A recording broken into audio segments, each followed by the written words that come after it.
Hi there. Welcome. It's me, Ryan O'Connor. Fake comic book artist, real fake comic book artist. And it's just past 10 o'clock. I'm ready to ink a page. I'm going to send this link out. Let me get the link to begin with. This link. Oh. Out. Link to begin. There's got to be a smarter way to do that. Paste. Copy the links. Okay. Watch me ink my comic live on YouTube. Post. And then we go to Twitter and we say the same thing.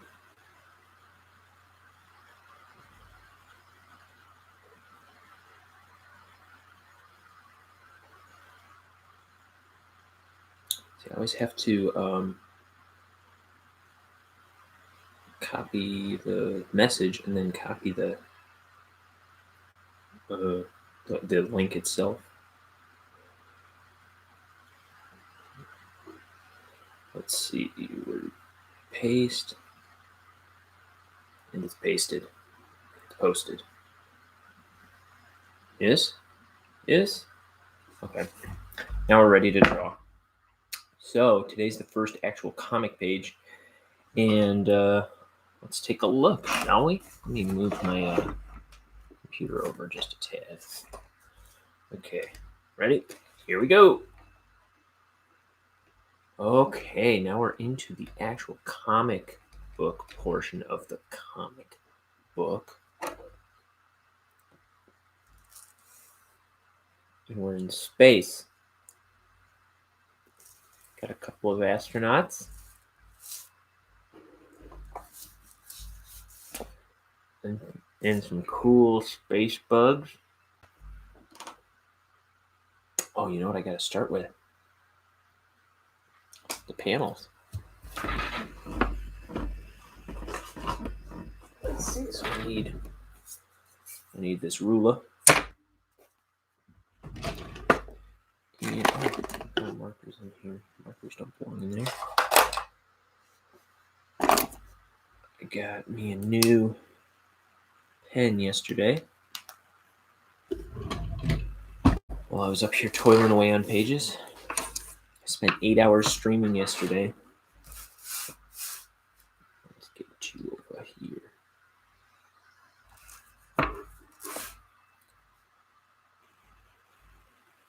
I want to overshoot the lines, so I'm marking them off. This, I think I'm not doing a border. Yeah, I'm doing like some kind of splash thing there. So just here.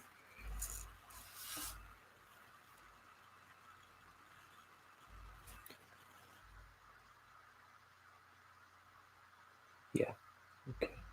Just want to mark the corners so I catch myself and stop. And don't just run right through, because I'll do it. Lord knows I'll do it.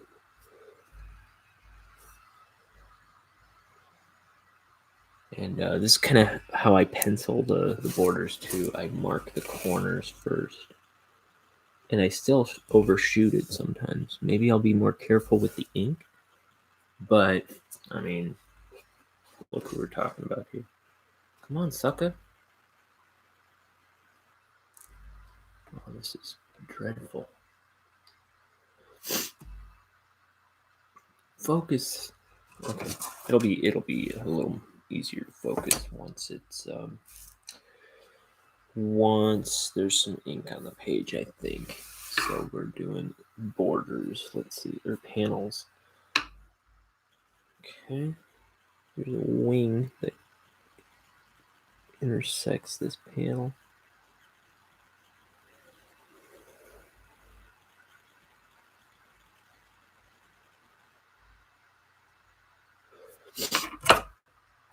Okay.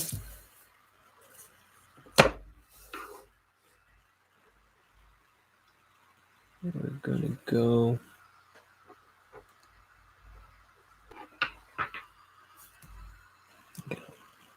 Crane my neck around this dang camera. Yeah, I wanted to do.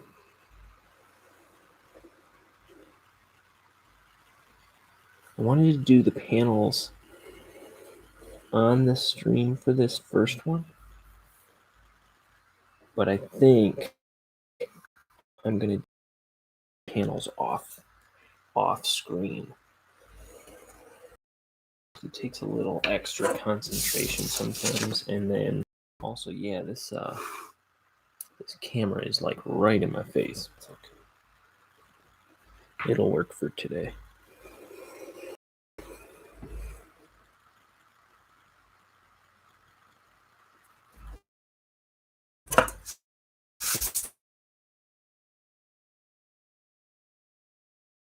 Well, it's done a little bit. If I have any technique to share, now's my time to share it, I suppose. Ew, bang the camera with my face.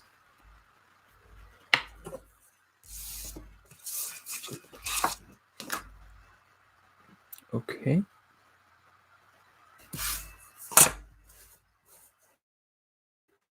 So this one.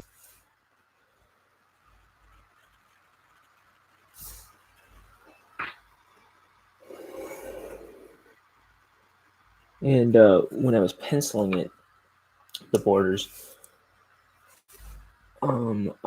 as a rule of thumb for this book, all my gutters are 2 millimeters thick.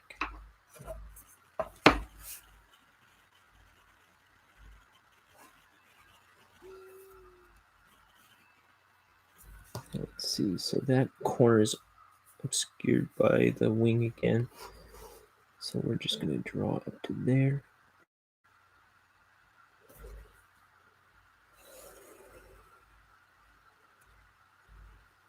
Okay, and then we have this one here. Guys, I was talking about the movie Deep Rising last night a little bit. It's an old movie from 1998, monster movie. Oh man, I watched it last night, and it's so it like I like it. It's kind. I mean, it's 1998 with 1998 CGI tentacle monster movie, but it's not Jurassic Park. Like it's not. I always say like I admire Jurassic Park because I mean the what do you call it, the CGI dinosaurs, they blend in as much as they need to where you're not bothered by it. It's kind of like Frighteners level CGI, but I was enjoying it. I liked it about as much as I did when I saw it in 1998.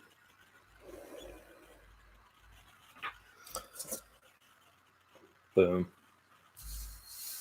Saying that all three of the main characters had a catchphrase. Like the main guy was "Now what?" and then the woman goes "Time to go" a few times in the movie. And then I thought the other guy, the like comedic relief buddy guy, I could have sworn he said "Ah, geez," like throughout the movie. But I don't think I heard him say it once. But yeah, last night I was saying I don't know who the actors are, but in my head they were kind of always Harrison Ford or Dennis Quaid, and then the other guy I remember being not Bobcat Goldthwait, but Um,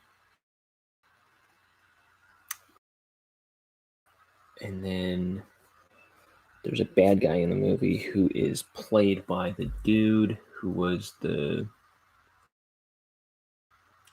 Dr. Chilton in Two Guys, the main guy. Their work. Okay. I hate when it does that. It makes me so nervous.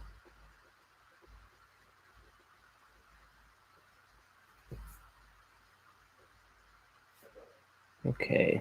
So we're talking about Deep Rising. Link in the description. Okay. It's a fun movie. I remembered liking it when I was a kid. Let's see, 1998. I was 11. So I probably haven't seen it since like I was 11 or 12, but I know I watched it a few times. And it held up for me. It kind of reminded me a little bit of Dusk from Dusk Till Dawn, a little bit. Reminded the CGI kind of reminded me of Frighteners a little bit, and it's just a good like scary monster movie. Oh, you know what? I mean, like I'm not too familiar with Godzilla and stuff, but it would have made a good Godzilla type movie.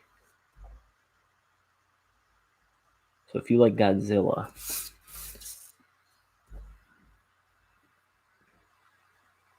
I think tell me I'm wrong, but I think it would make a good Godzilla movie. It like without being about environmentalism and stuff like that, and it's just a good monster attack movie. And it's not that hokey. Like, kind of all the dialogue is one-liners, but it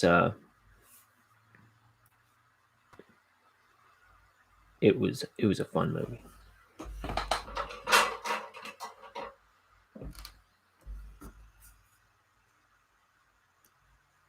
I had a heater going in my room here, but it's getting a little too warm. Oh, it's cold in this dang house. But I turned up the AC a little bit. It's just when I'm not the only one here. I don't want to be wrecking everybody's good time, being freezing cold in here.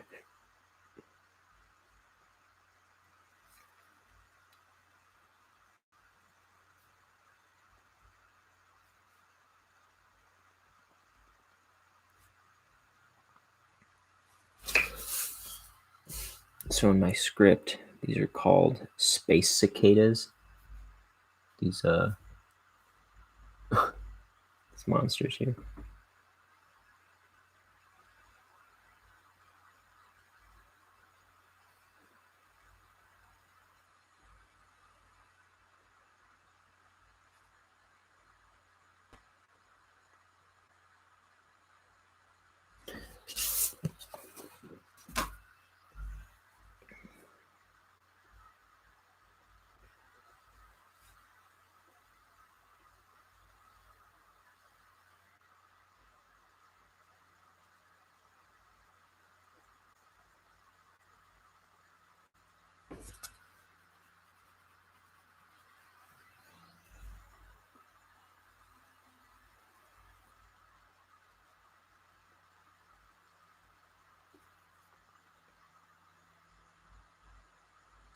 So these monsters, they're like the ones in the movie, that is.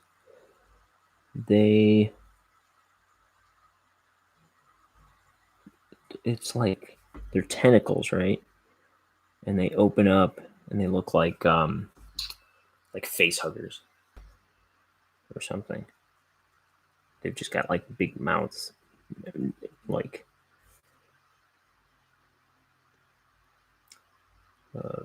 teeth-filled mouths at the end of their tentacles.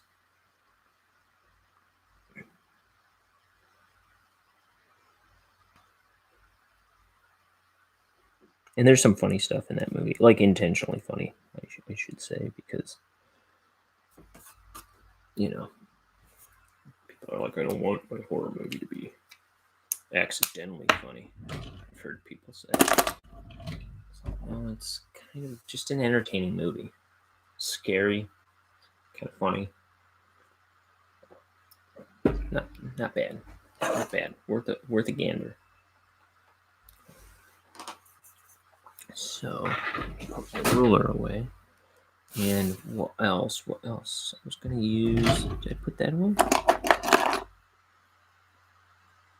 This my new one? Yes. I think I'm gonna just carry this off so I can see what's going on with it.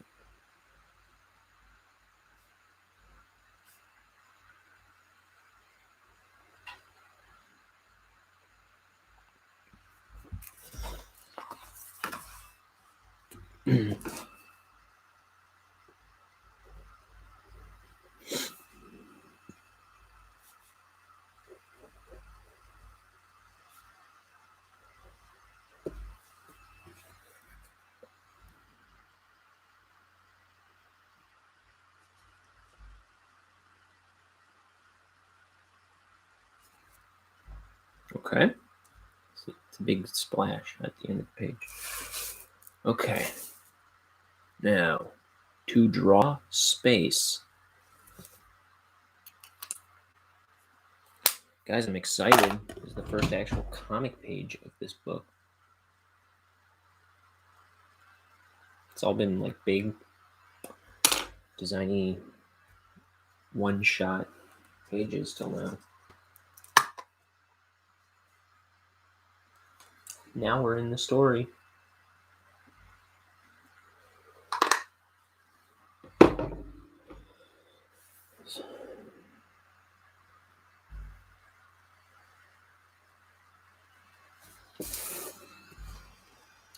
Here's my ship again. I did this on my second stream yesterday. Here, let's see if I can turn this camera just a tad. It's all tightened up. Here, let me see if I do it that way. There we go. I think. Okay.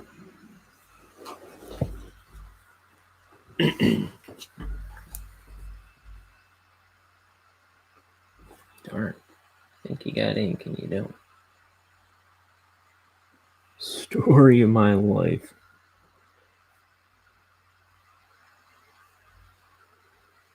See?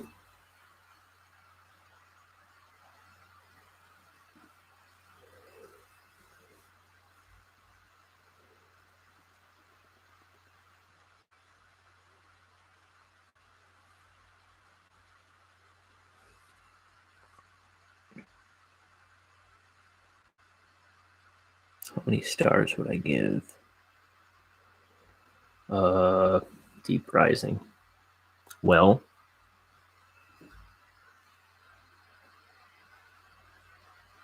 it was a fun movie.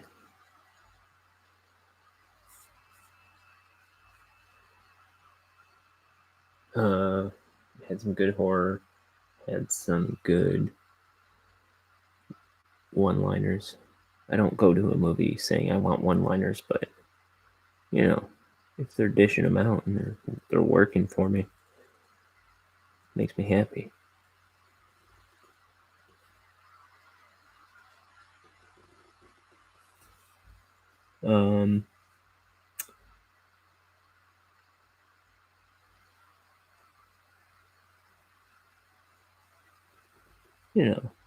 And the thing was, like, maybe it's not the best. Like, maybe it looks a little fake here and there, but I was thinking, man, if I was responsible for making this movie, I would consider this a masterpiece.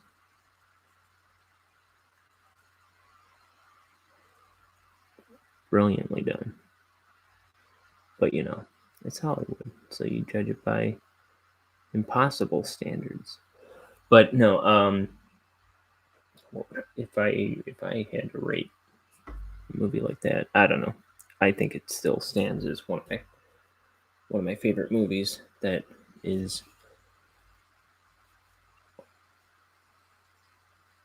that I like almost forgot about until yesterday. I mean, it pops into my head every once in a while. But I'm glad I watched it last night.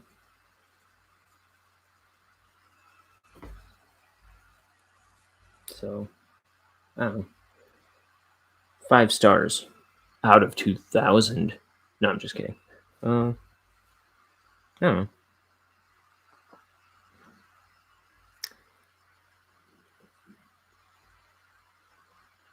But it looks like all the comments on it on YouTube, because the full movie's there for free on YouTube. So follow that link in the description. And if you look at all the comments, people love that movie.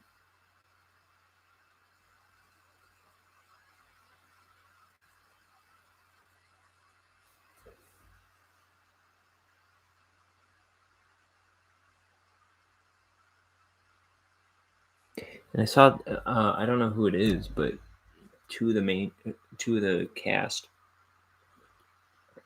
are O'Connors, like me.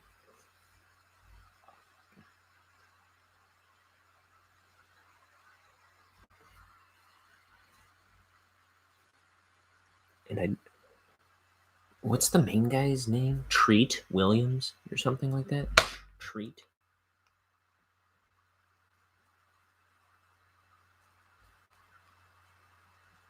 I'll pull it up. Oh yeah, starring Treat Williams, Famke Johnson, and Anthony Heald. Anthony Heald is the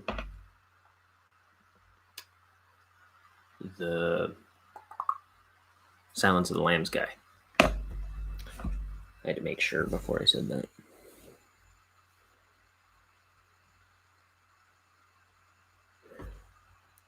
And yeah, even when I was watching it last night,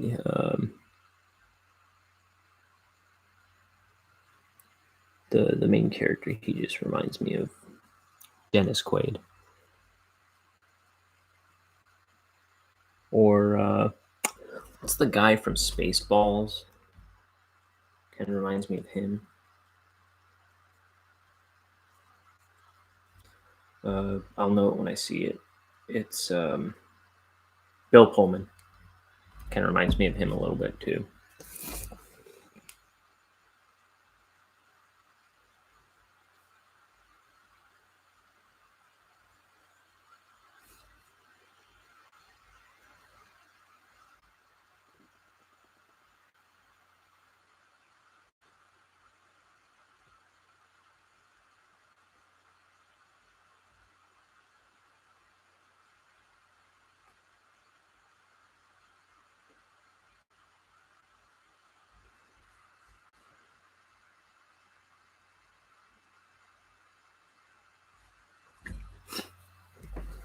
Half an hour.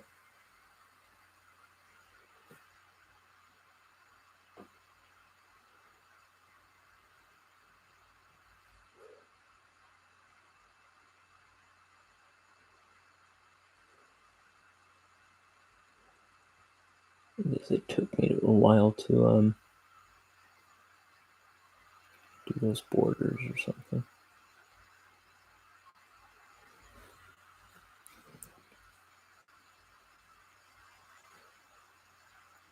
All I do is take forever.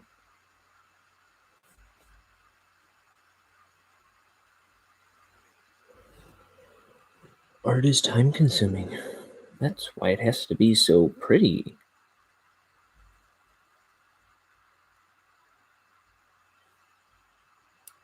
Tell me I'm pretty. I'm just kidding.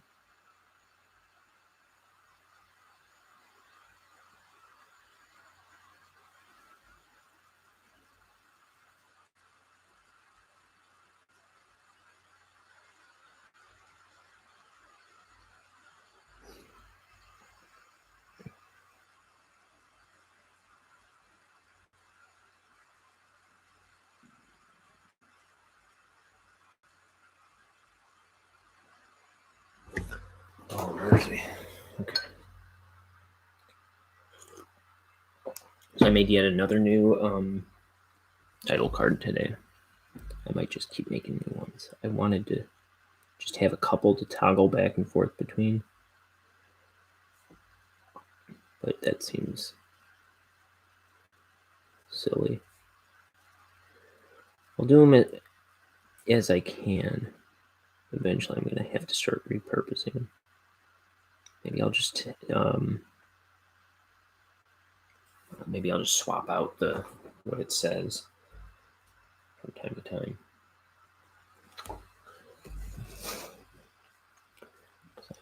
I know I won't always have time to make fresh ones.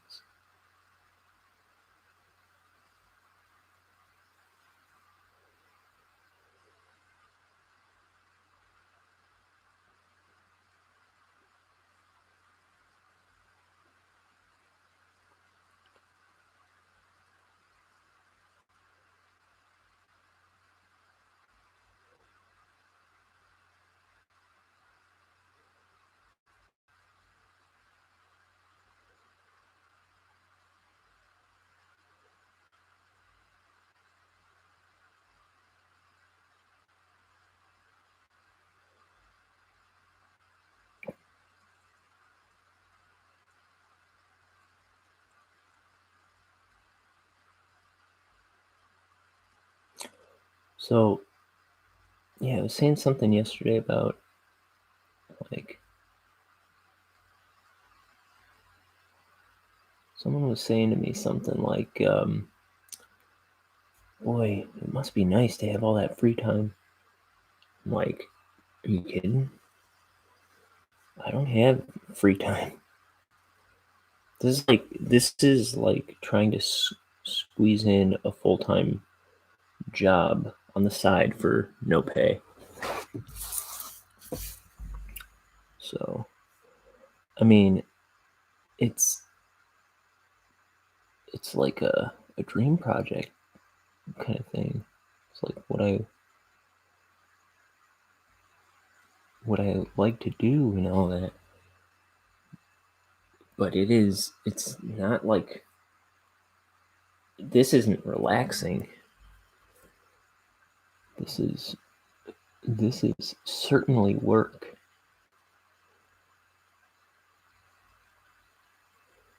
Like, I don't roll out of bed going, I want to ink up. I mean, I guess I say I want to. Or, I don't know. But this is not like, yay, I'm having fun. Like I keep saying, it's like I'm glad I'm doing it.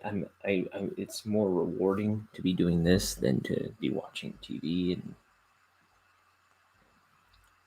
like just screwing around. But this is for me, this is a second full-time job, and it does not pay. Or maybe, if I'm lucky, it might someday.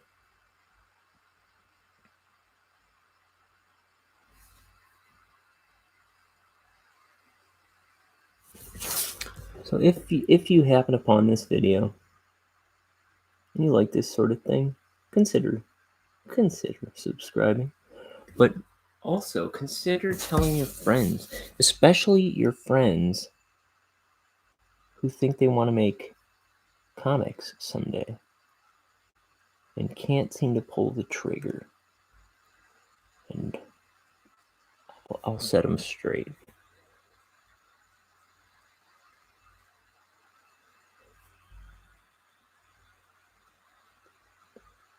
Because I wouldn't pull the trigger on anything with my art for years and years and years and years and years and years and years.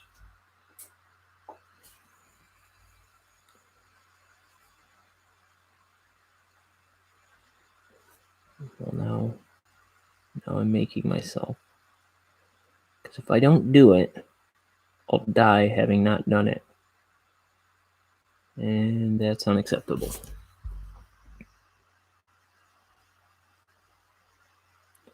So we draw every day.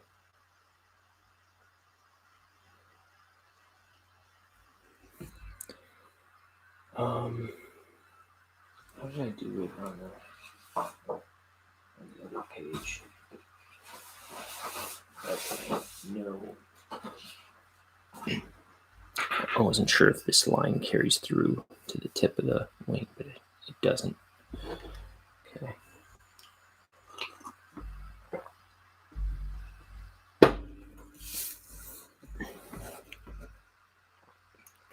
Like, whoop.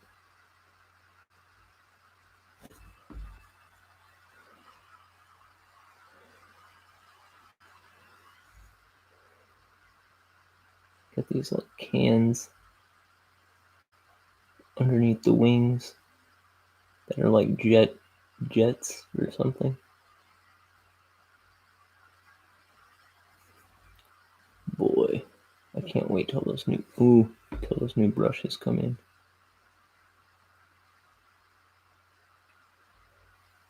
And I would have gotten it today or tomorrow, but I ordered 2, so I don't think it's coming for. Oh no, yeah, an extra day.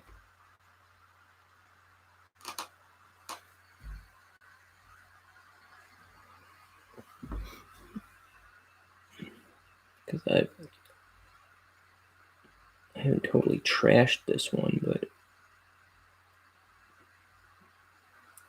a nicer one would be welcome.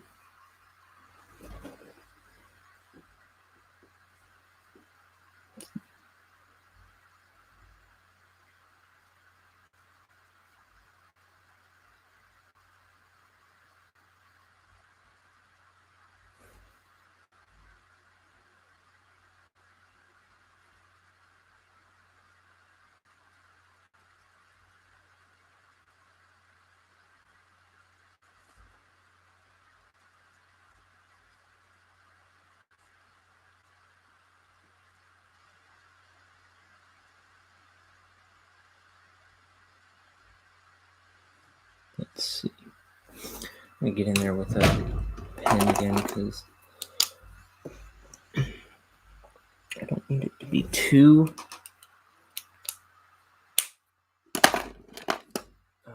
detailed, but I do want it to look not blotchy.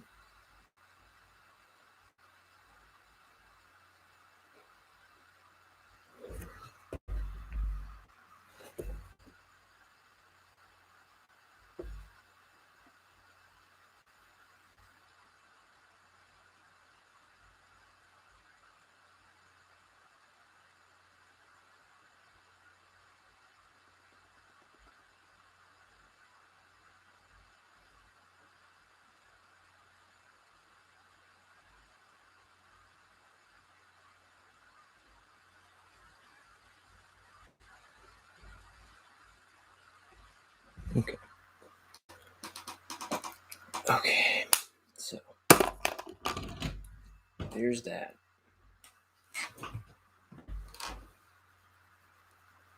So we have a guy piloting a little spaceship.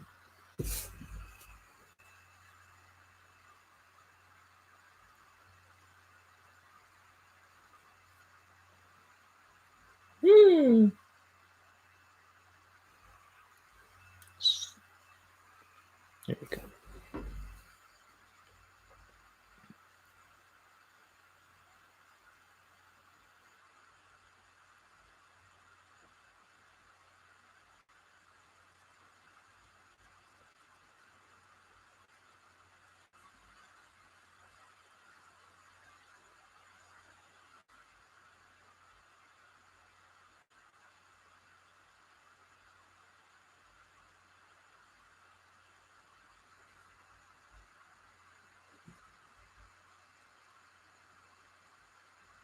So he's passing this, what do you call it, asteroid belt?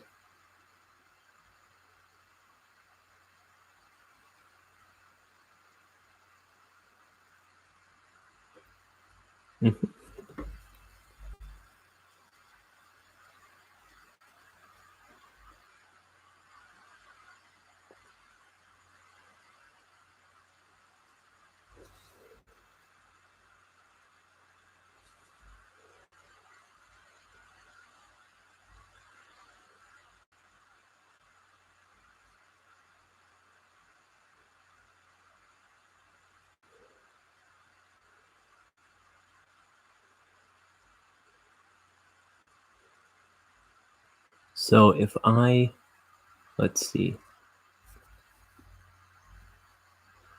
if I go another 3 hours doing this page, I'm going to have to jump. Pick it up later. But, I mean, I think it'll go faster than yesterday's. Hopefully, I don't know. We'll see.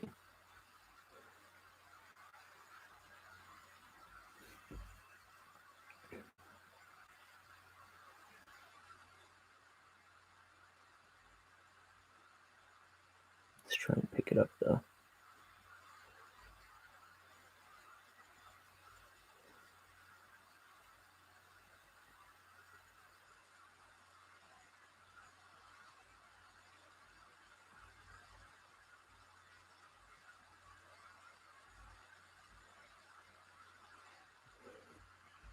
Oh, wait.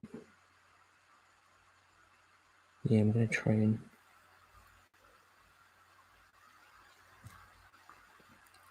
hopefully wrap this up by, let's see, 1 o'clock. Does that sound doable? So 11 almost. 2 hours. That's what I thought the pages were taking me originally. I'm going to set an alarm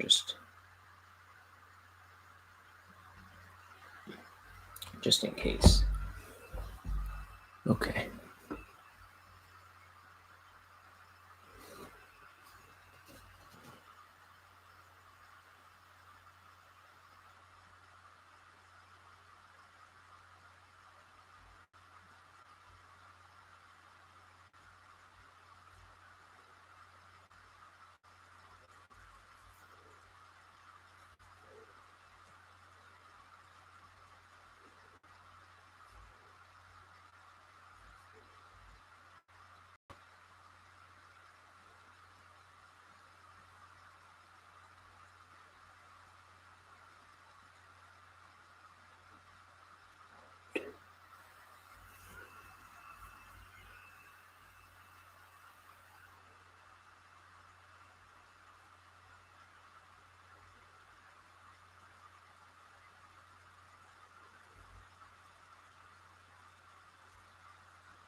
Okay. Stupid details.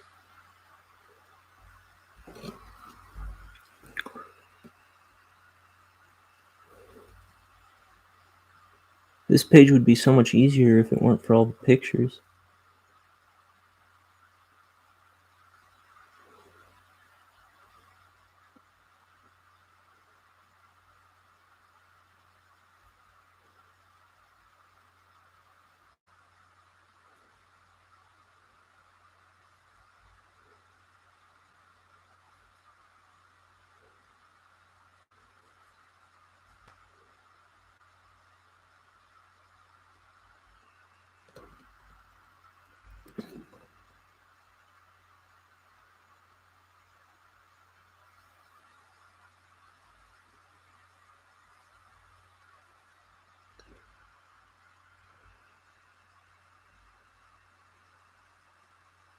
So, let's see. We're making Bonehead, guys. That's what we're about. Making comics.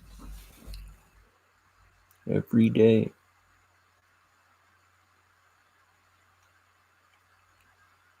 We do it on YouTube. Keep us busy. Hold us accountable.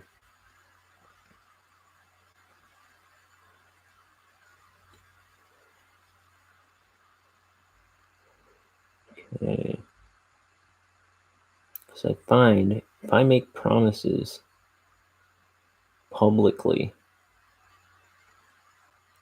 I'm more likely to keep them.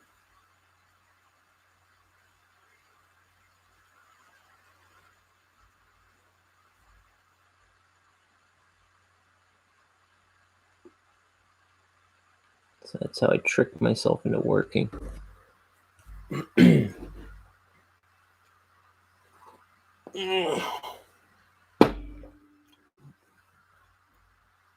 as far as the free time thing, it's like it's what I was saying yesterday. I think is it's like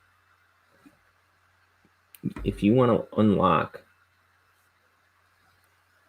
a ton of free time for projects like this, you got to put down the remote and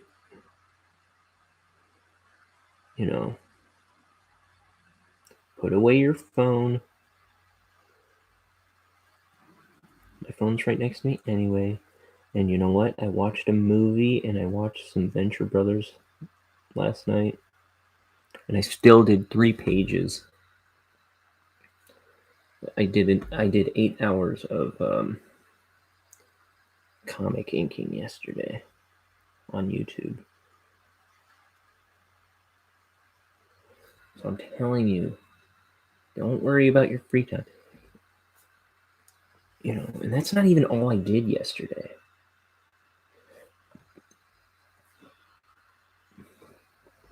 I also did a sketchbook drawing off screen. I did a mass on, like a Catholic mass on, that I did a stream, or I followed a stream on YouTube. I went out and got pizza. Let me see, did I do much else?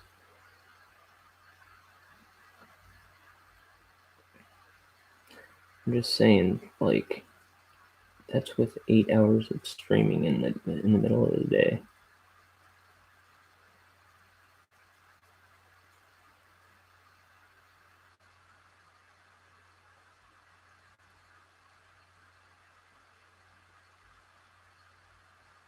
You have more time than you think. I'm willing to bet.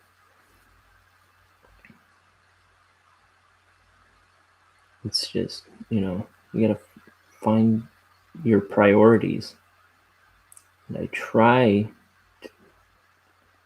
to boil my day down to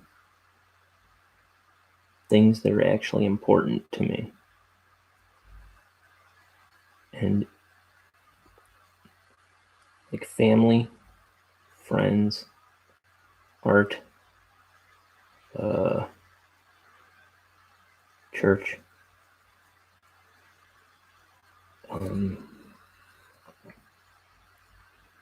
stuff like that.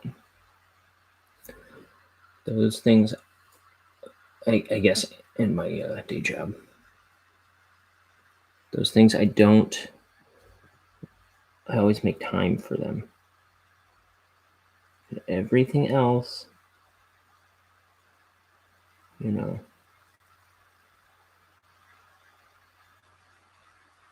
if I don't have time for them, they have to get forsaken. Because they fall behind all those other things. That's how I've been operating for about 3 years now. And,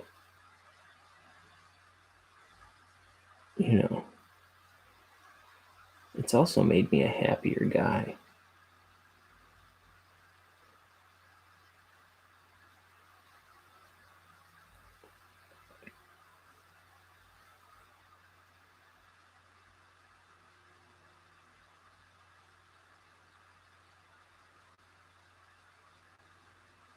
Because I am living a more fulfilling life than I was. I'm doing things that I care about, and notably less stuff that actually aren't all that important to me, like watching Netflix. That I used to do a lot more of that.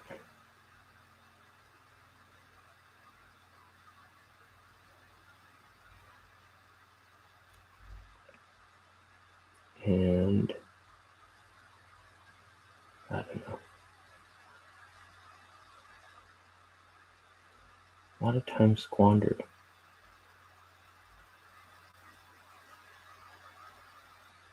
It's like I don't want to die having only watched Netflix all year. I want to read books. I want to write books. I want to make albums and paint and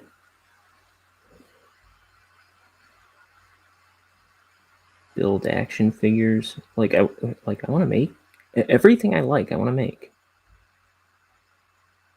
I don't want to get through this life having just consumed other people's stuff.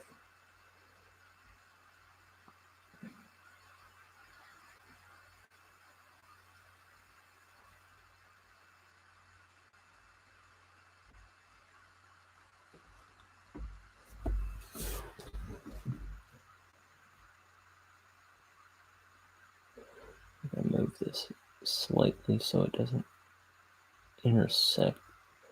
We don't want a tangent of those two lines meeting. So I think I'm just gonna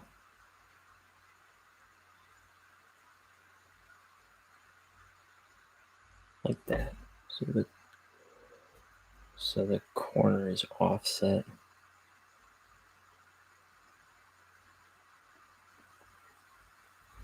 Make for a little more visual interest. Less, it'll read better.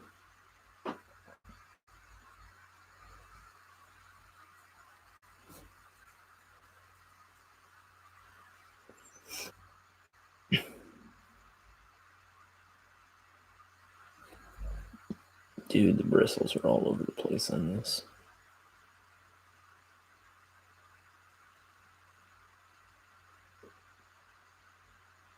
It's okay. You can manage.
If you got the notion, go rock the boat. You know, however it goes.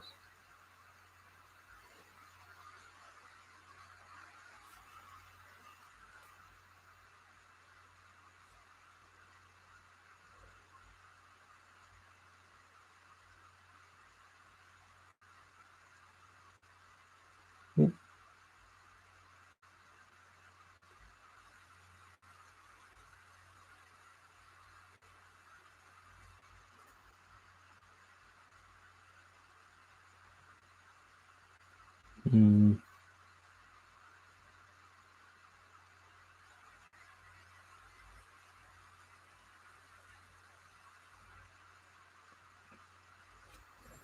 Yeah, life is full of traps.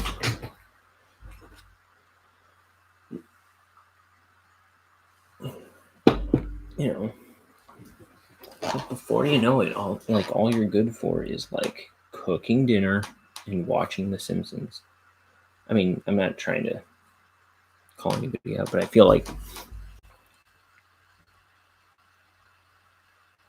that it's so easy to just get into a routine where all you do is just sit down on the couch. Like, that's all I was doing for a long time, is like just watching cartoons. And then like making myself dinner, and then I'd start the whole day over again. And it's like, that's not a life. Also, just sitting in front of an art table isn't a life either. You have to have human interaction. You got to get out into nature. You got to exercise. Got to do things. So don't fall into that trap either.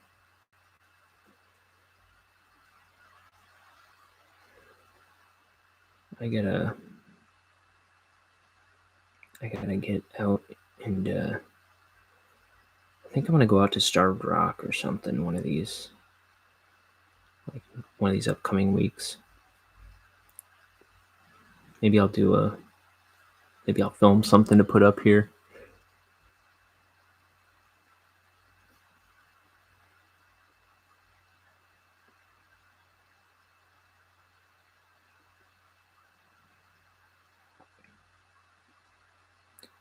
Yeah, I need a little break. Not from drawing comics, but just from like being at this desk.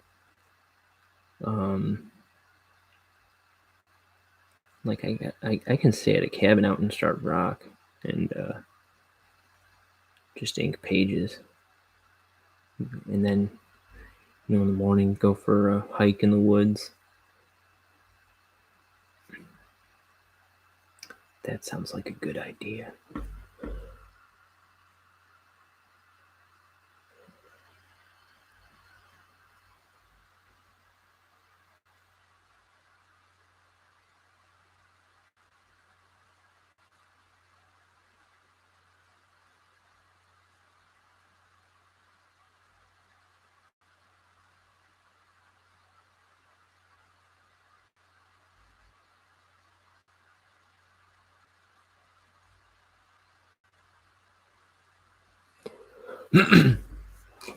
Pardon me.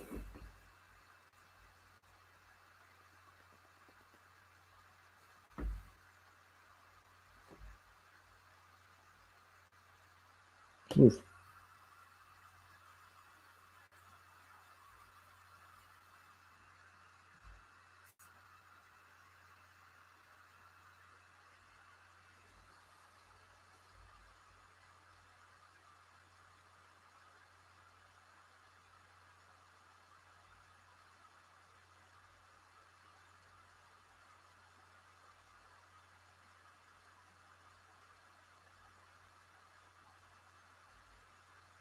Oof.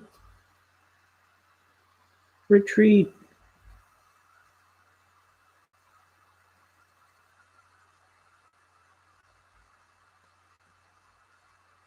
Okay, so when I was talking about Deep Rising,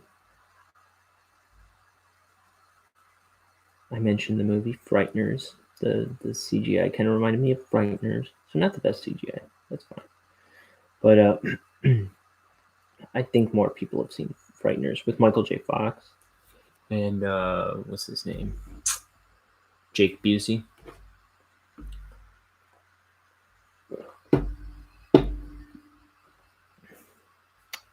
That's a fun movie. That's another good scary movie with some comedy in it.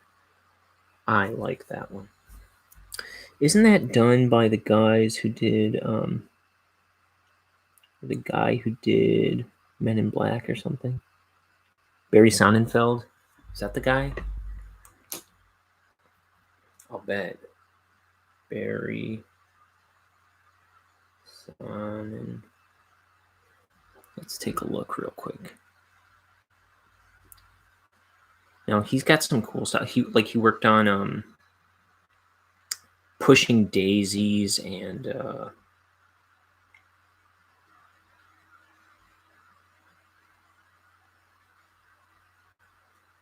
that new series. Well, the movie and the show, Series of Unfortunate Events. Yeah. Did he work on Frighteners? Yeah, Men in Black, Addams Family. Maybe not Frighteners.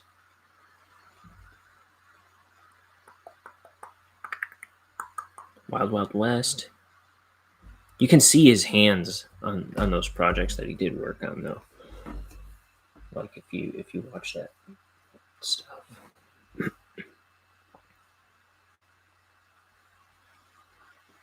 I thought maybe Frighteners too, but I guess not.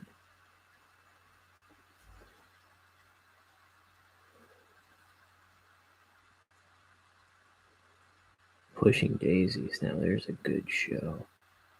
It's a shame it only had 2 seasons. I think that was beaten to death by that 2006 writers' strike. I think that was maybe that was in the second season.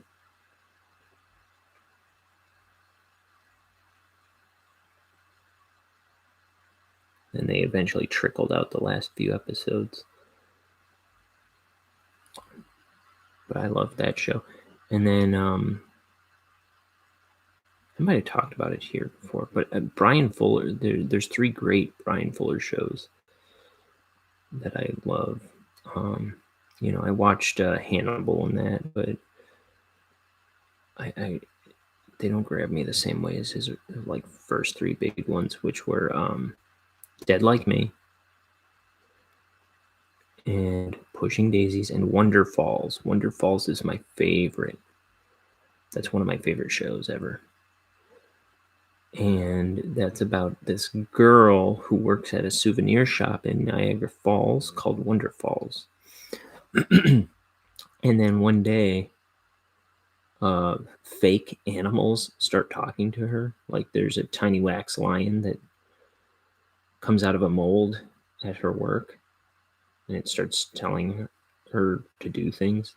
It's like if she doesn't listen, it just kind of blows up in her face.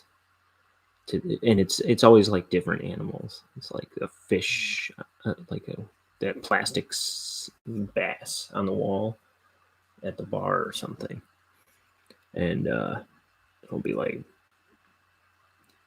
"Don't give her money back," or "Don't tell him the truth,"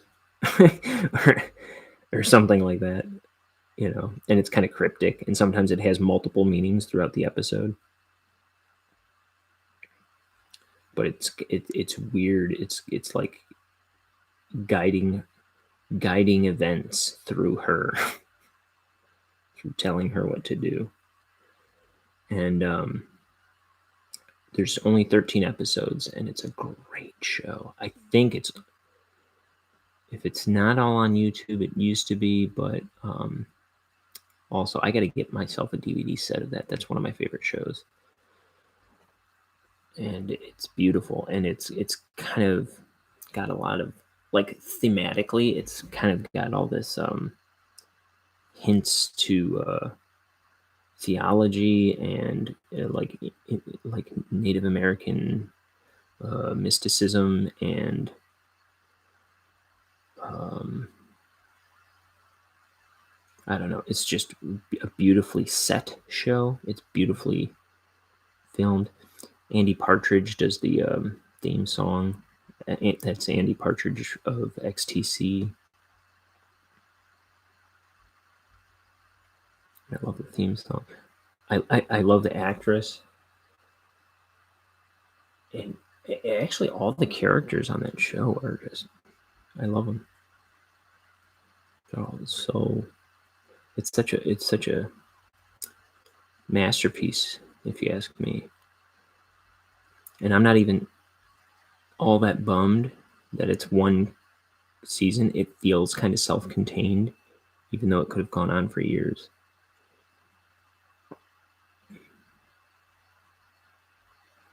And that helps it be one of my favorites, that it kind of wraps up nicely.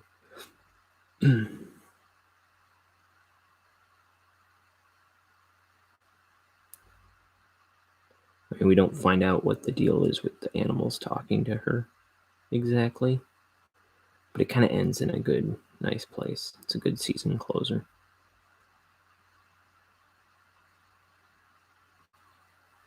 And yeah, Dead Like Me and Pushing Daisies are really good too. I'd recommend them. Highly.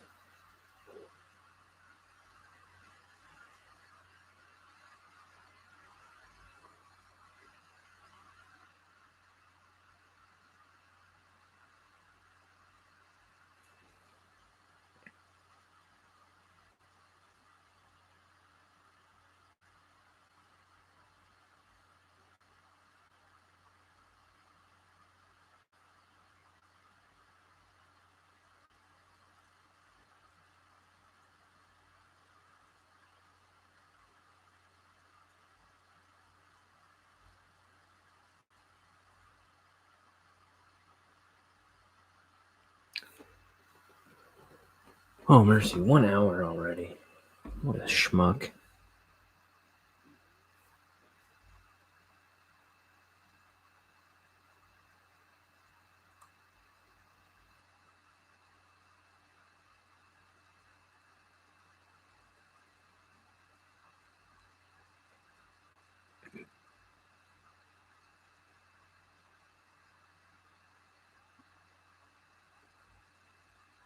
See, it's all this black and winding around shapes with the black. I think it really ends up slowing me down. I mean, I've barely done any on this page, so I can't really blame it, but I think it's going to slow me down.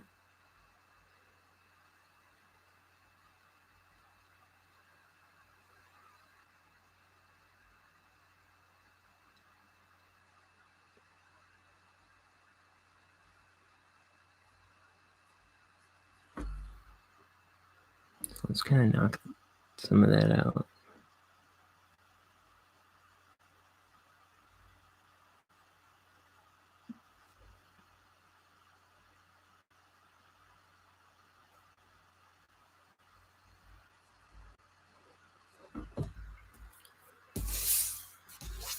Hello, welcome. We're inking the first actual comic page of my book.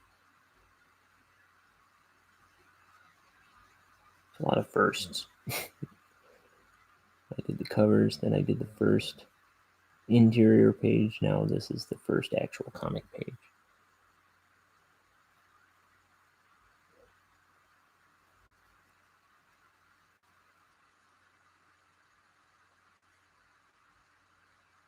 They gone.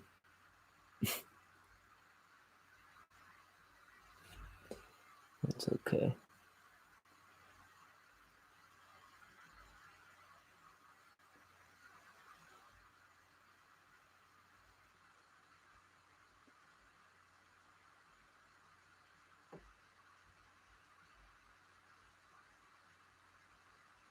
Should I not welcome people when I see them in?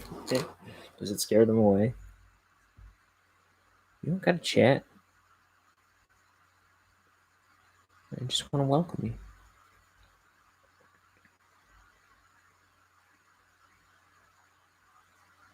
Don't be scared. Come watch. I'm here for you.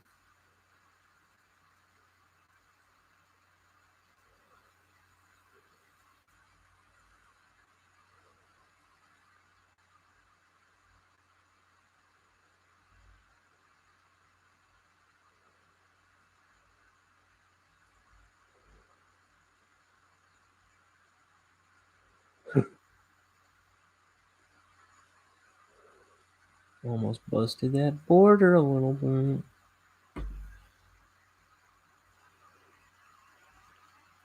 Be careful, Ryan. You dingus.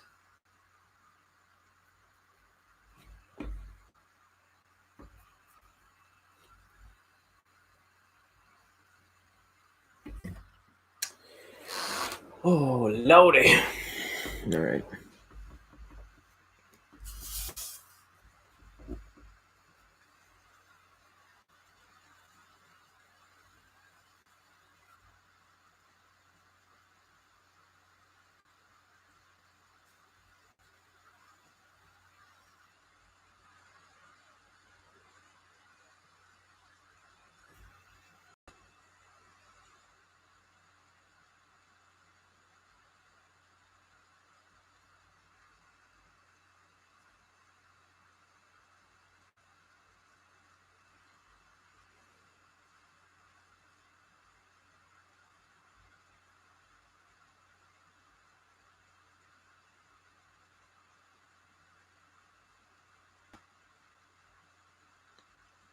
Error.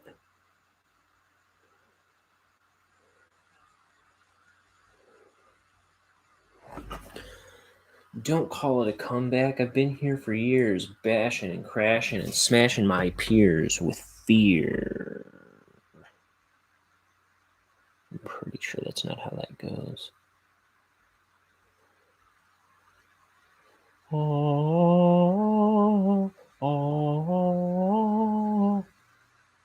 I love that song.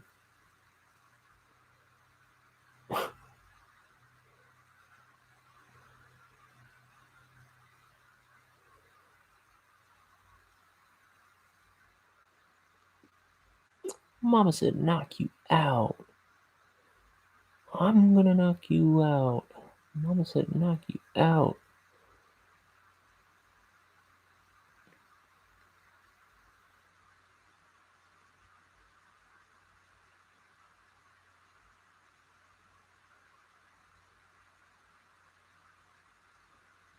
I'm gonna take this itty bitty world by storm, and I'm just getting warm. Dude, that's my theme song.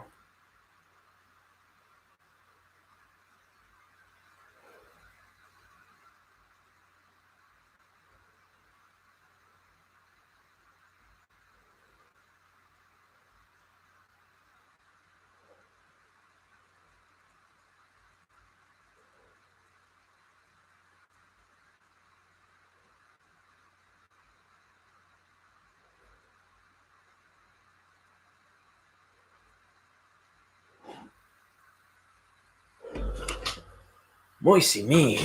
Okay. Okay, it's starting to look like a picture. Starting to look like a pretty picture.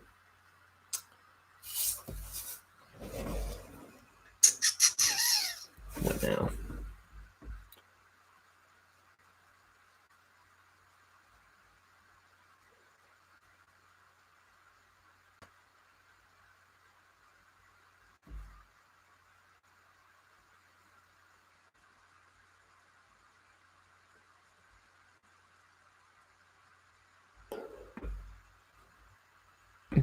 Let's see. Chat disconnected.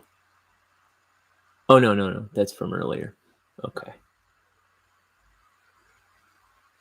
That's from earlier when my connection was weird.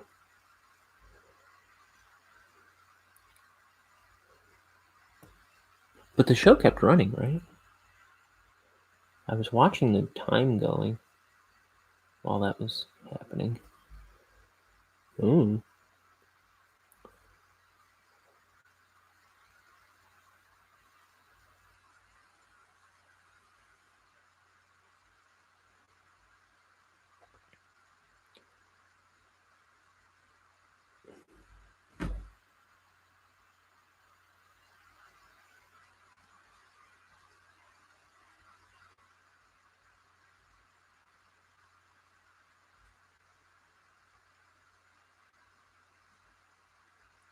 So this planet has a little moon here.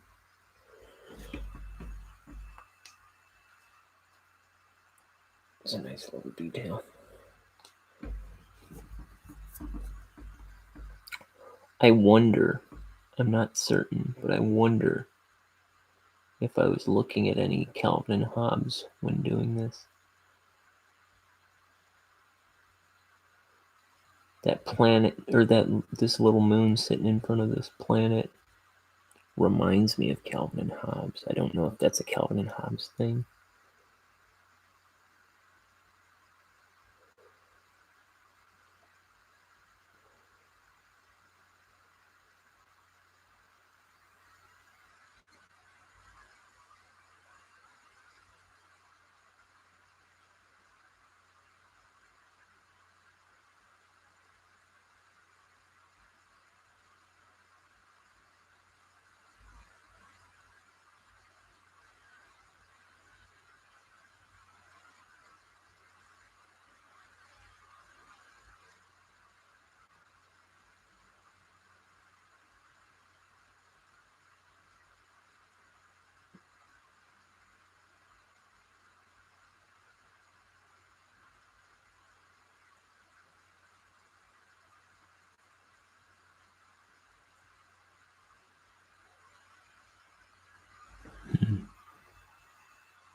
Uh,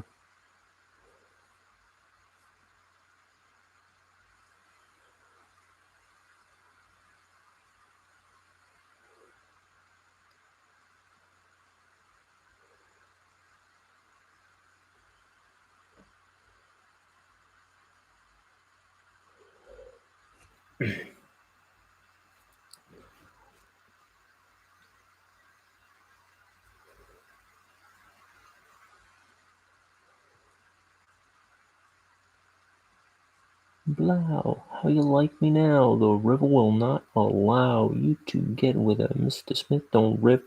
Listen to my gear shift.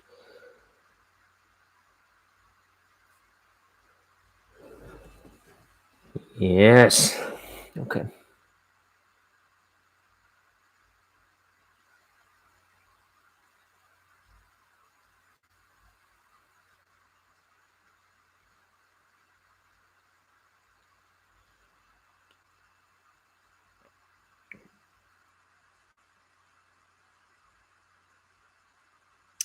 Oh, it's my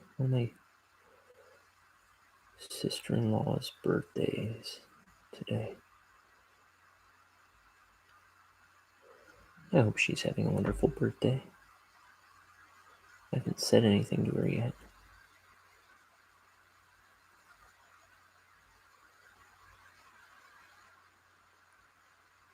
I just helped them move a few days ago. So they're in a brand new house with their 3 boys.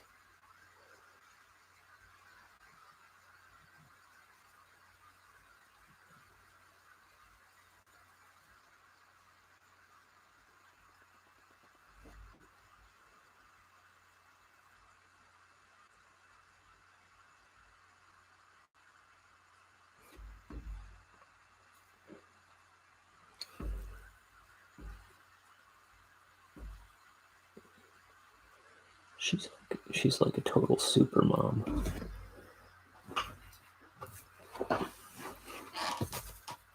She can I don't know.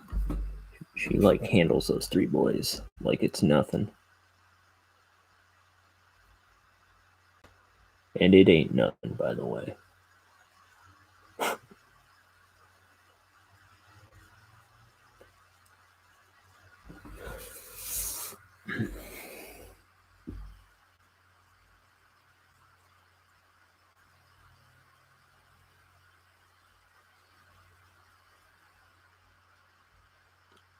Plus, she puts up with my brother.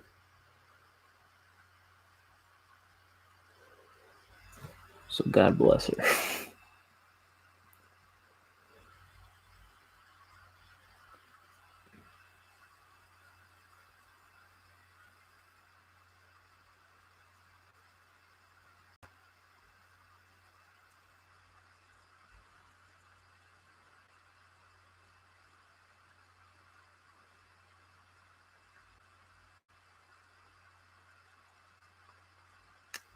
And she's like a total artist at heart.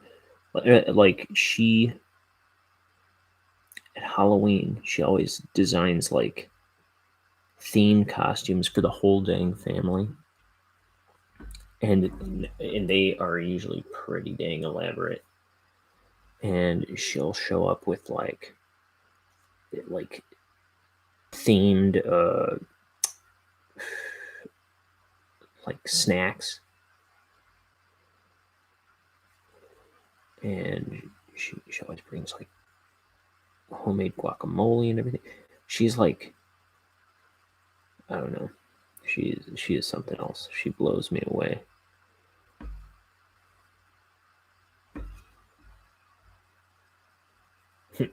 So one year I was like, well, I'm gonna give her a run for her money on this Halloween, and I made this like crazy cardboard robot costume for myself that I showed up in. And while impressive, I mean, it wasn't, you know, all that remarkable, but while mine was, you know, it was one of the more creative costumes in the room. She shows up dressed like a beautiful Dorothy, and my brother walks in, face painted, like he walked off the set of the movie Tin Man. Dude, it like that was put my cardboard robot to shame. And then they only had 2 kids at the time, and one was the Cowardly Lion, and then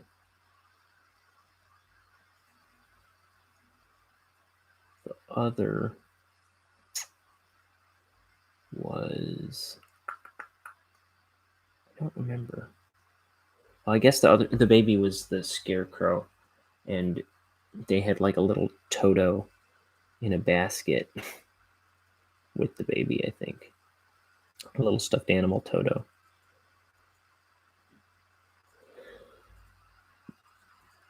But that's every Halloween. She goes like through the moon with it.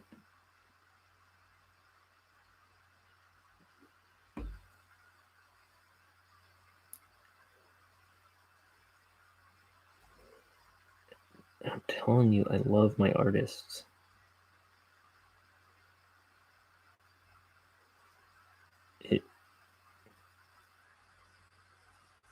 That just like really speaks to me. Like, it just makes me happy. Like, there's hope for people. Because you know what she's not doing? She's not sitting around screwing around. She like uses her days. I mean, it might seem silly to be pumping your time into making a Tin Man costume for Halloween or something, but it's like it's still like doing something. It's an accomplishment. You go to Amazon and buy it, and then you spend your time like farting around on your phone, and that's beautiful.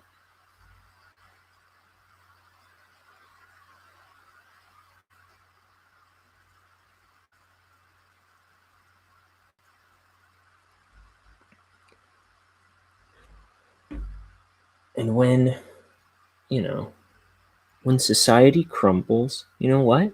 She'll know how to sew. She'll know how to cook. She'll know how to,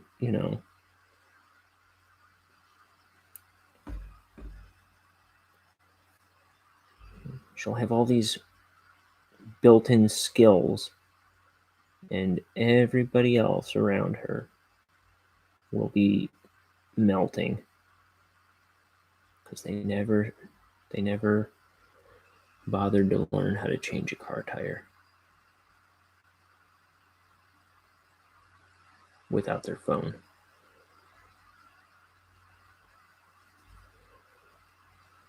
What a weird sentence that is. Never learned how to change a car tire without their phone.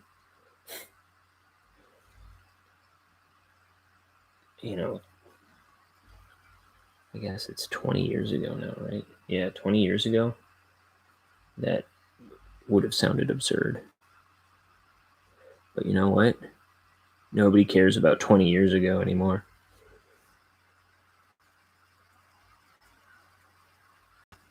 Which breaks my achy breaky heart.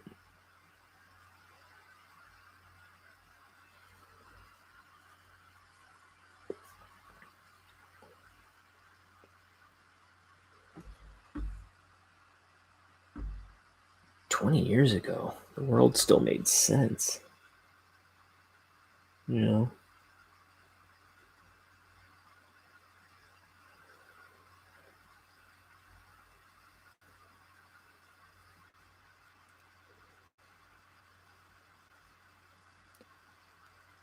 20 years ago,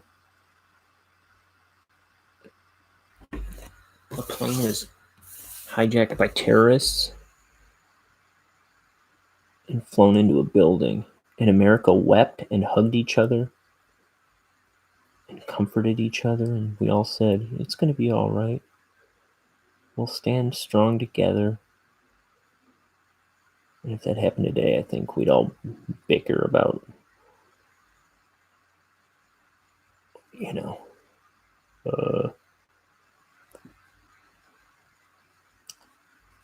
why the terrorist was right for doing that.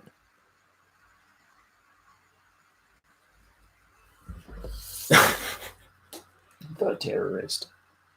Because it was one guy.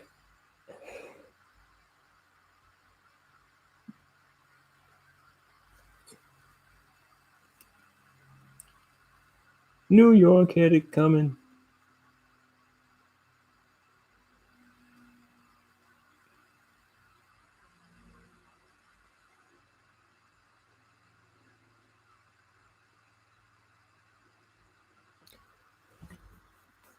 Man, I'm still on this first panel. What a ripoff.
Oh, mercy.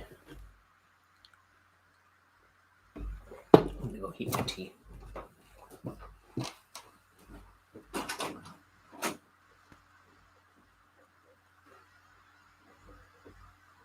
All right. So that's going.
Yeah.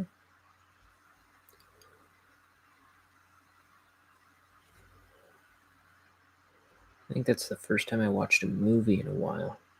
It's the what was I talking about? Deep Rising. I don't think I could tell you the last movie I watched, because I watch them so infrequently. I don't like most movies. So if you go ahead and follow that link in the description and watch Deep Rising, let me know what you think. It's like an hour 45. So set aside an hour 45 for yourself. Give it a look. Tell me if you like it. I Thought it held up to what I saw when I was a kid. Liked it the same.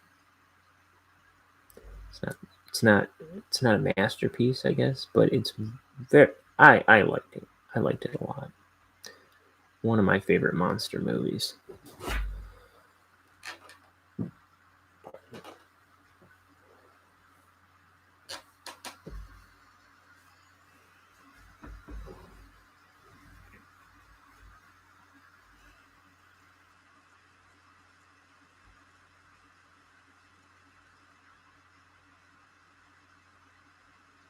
And also, let me know if like that was on your radar at all in the 90s when it came out in 1998.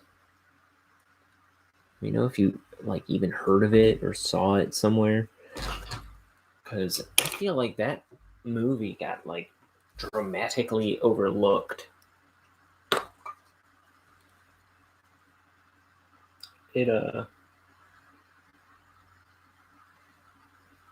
Like I was saying, if you look in the comments of that video,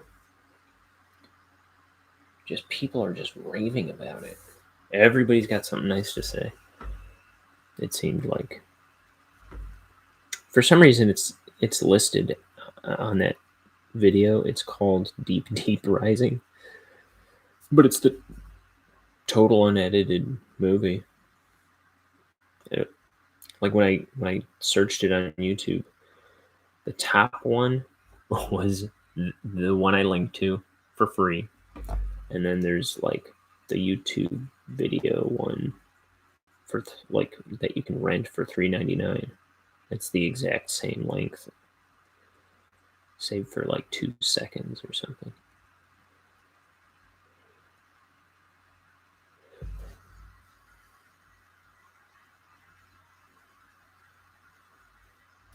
Oh, I was gonna say the one guy, the comedic relief guy that I remembered being a Bobcat Goldthwait type. He's also in The Mummy. I forget what his name is, but he was pretty funny in this movie. And I was just waiting to just start rolling my eyes. Like he's always making funny little comments and stuff throughout the movie. I was waiting to roll my eyes, like I had enough of this guy, but no, he kind of got a few laughs out of me throughout the movie.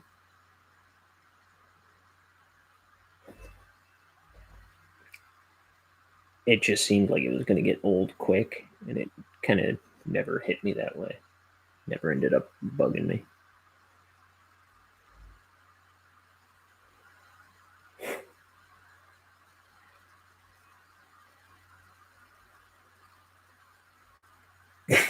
At one point in the movie, he goes, "It's like, can you just get asthma?" And everyone just like looks at him. He's like, or do you have to be born with it? I don't know. I thought that was funny.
Oh,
Maybe I should watch another movie from my youth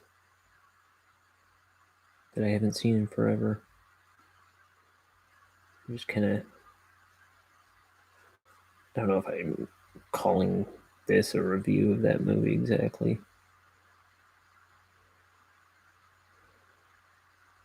I guess it is. Yeah, maybe I can review more old movies that I remember liking.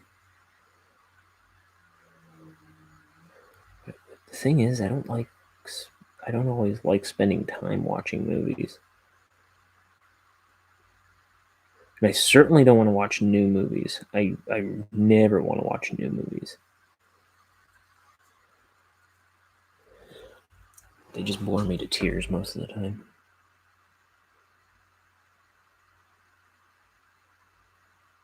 It's like everything's so intellectual in movies. I think that's my problem. Everything takes itself too seriously. It's like, give me a break. It's like, what, I'm supposed to be uh like, I'm supposed to know everything about being a mercenary to enjoy this movie. I gotta know something about politics to understand this movie. Like, I gotta know what it's like to be a politician to enjoy this. Just blow something up.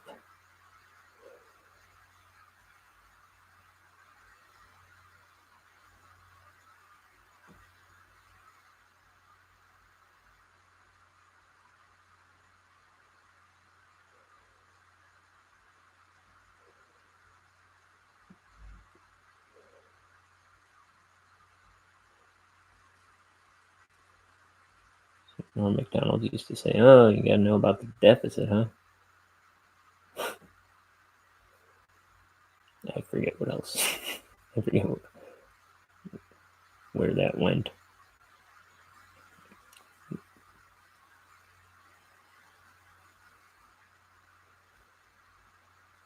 I know he was talking about like I don't know anything about this stuff. I just pretend until it goes away.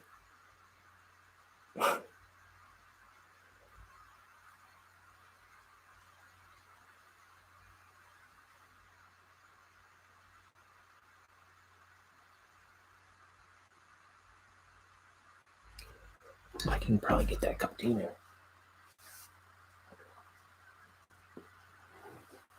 Ugh.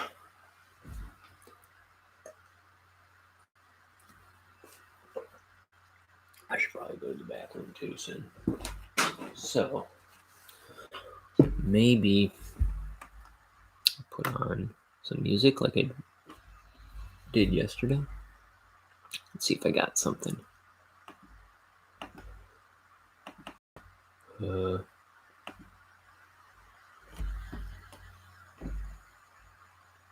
Okay.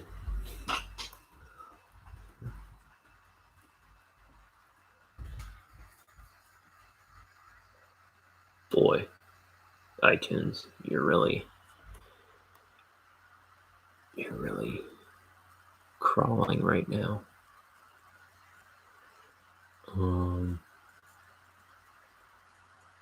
Let's see if I got something. Here. Here's an instrumental thing that I made a long time ago called Clown Car.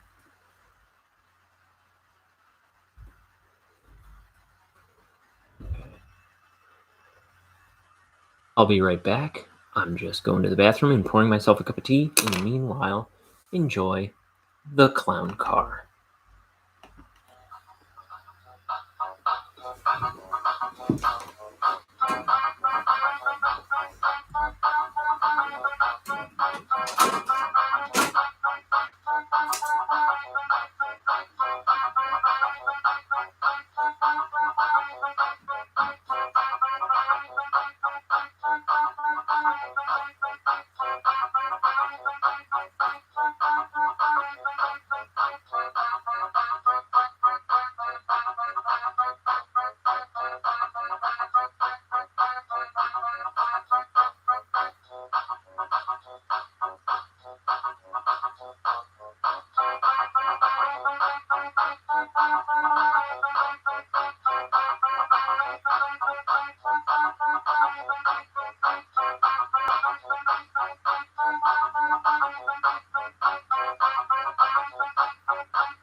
There you go. That was a track I made on a Casio keyboard about 10, 12 years ago.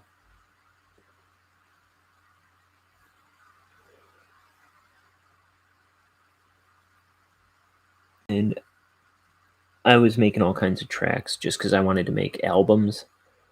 I certainly didn't fancy myself a musician. I didn't want to. I wasn't trying to necessarily start a band or anything. I just wanted to make an album. So I started making up tracks and putting stuff together. I haven't been playing too much of the stuff with my vocals on it because, I mean, it's all clunky, but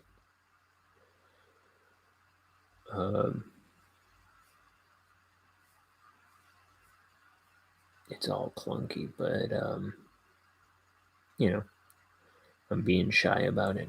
But I suspect as I continue going to the bathroom, you'll probably hear more of those songs. Yesterday I did one of my favorites called Why Are You Staring at the Sun?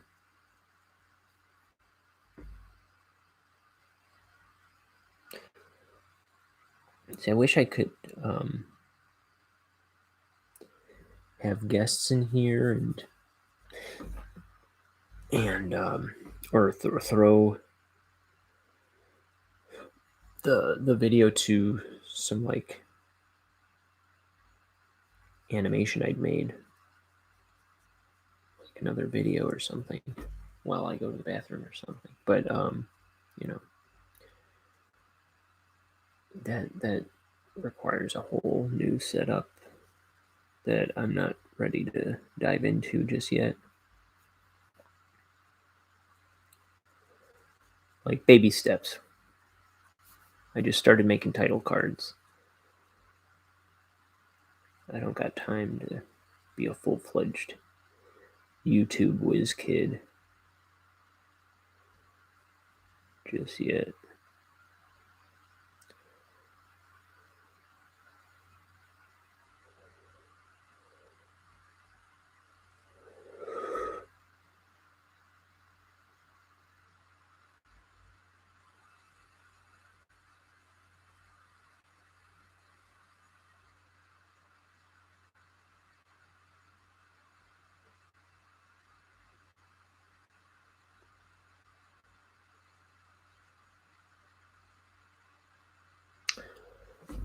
Oh, we're still working on this panel.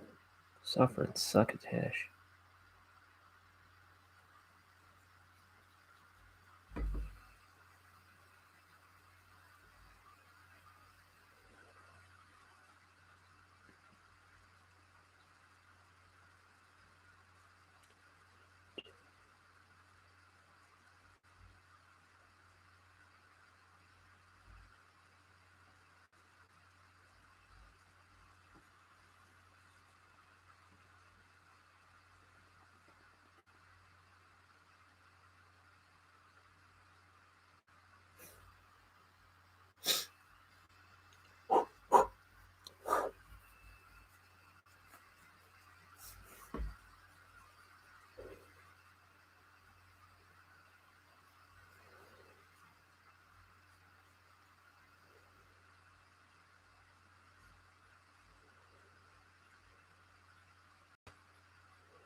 Stars.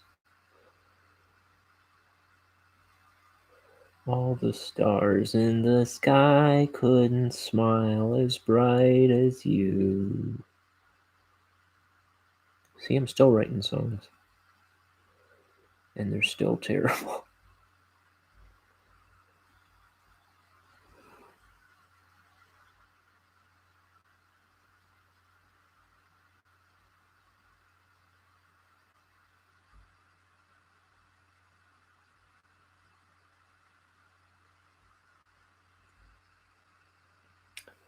There's a movie I like. Is the movie Screwed with Norm Macdonald. I believe he co-wrote that. And so everybody, when it comes to Norm Macdonald, I think everybody remembers Dirty Work. And people love that movie. I think he even likes that movie a lot.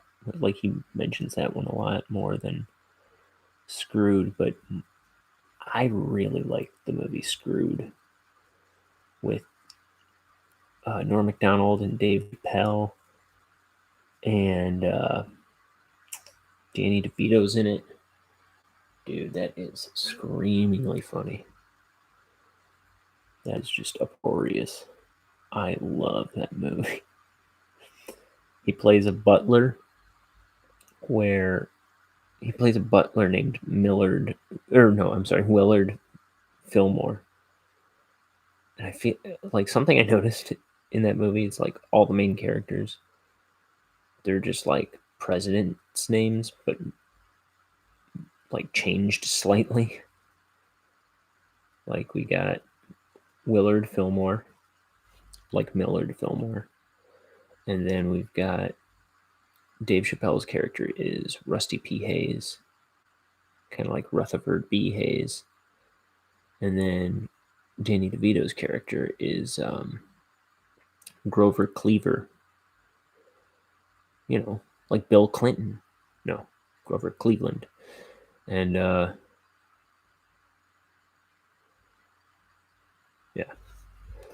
But yeah, so he's a butler who works for this old rich lady. And he's kind of had it with his job. So he decides he's going to kidnap her dog, her little yappy dog, and hold it for ransom. And, you know, that's his plan. And then it kind of goes sideways, and he gets his blood all over the house because the dog bites him, and they ride off with the dog, they think, and then the dog hops out the back door of their van and goes back home. And so the old lady wakes up in the morning and She sees the dog's there, but she sees the blood all over the place, and like they come to the conclusion that Willard, the butler, Norm Macdonald, has been kidnapped and is being held for ransom. And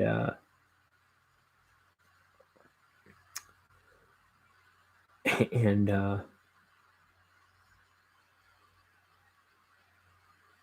so they kind of pivot their plan and run with that, and it is just hilarious. And then they're trying to find a body to turn up as Norm Macdonald's dead body at one point, and so they go to the morgue where they meet Danny DeVito's character, who's this creepy mortician. Oh man, the more I think about that movie, it's one of my favorite movies. That is one of my favorite movies. It is just so funny.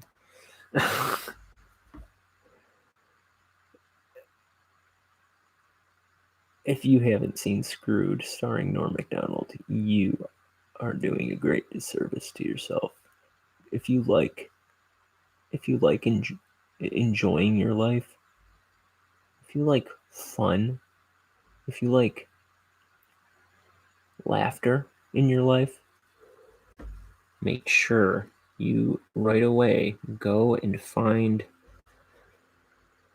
Norm Macdonald's movie Screwed with Dave Chappelle and Danny DeVito, and have yourself a good time.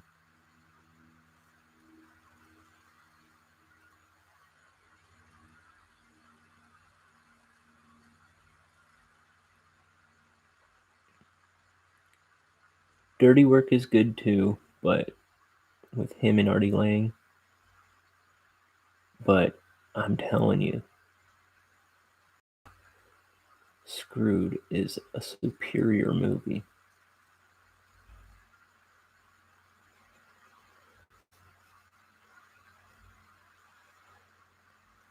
Sarah Silverman's in it, barely. She's like Norm Macdonald's girlfriend.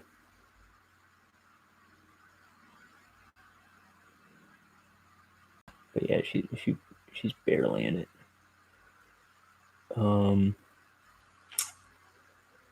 I forget the guy that plays Chip and the guy that plays, or the lady that plays Mrs. Croc. I feel like their names should be somewhere in my head.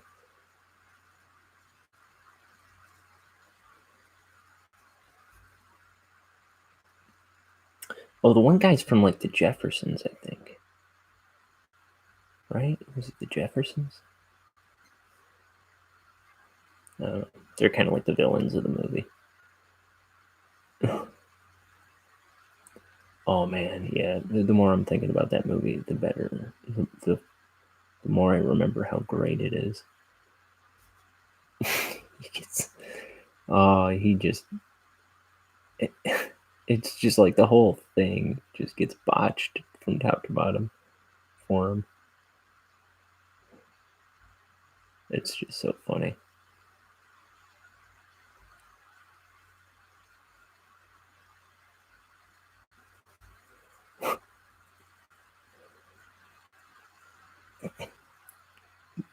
And then they're going to the airport at one point. I can't tell you what happens because it'll ruin it. But when they go to the airport and they're walking in, a lady says something to them, and oh my gosh, I'm spilling tea all over the place just laughing about this. You gotta please do yourself a favor and go watch Screwed. If don't even bother watching Deep Rising. No, watch Deep Rising first.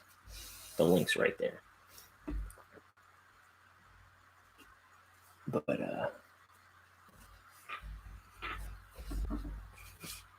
it's another movie that is just like tragically overlooked. And I mean, this one, Screwed, I never heard anybody talk about that movie but me. which is that's a sin, man.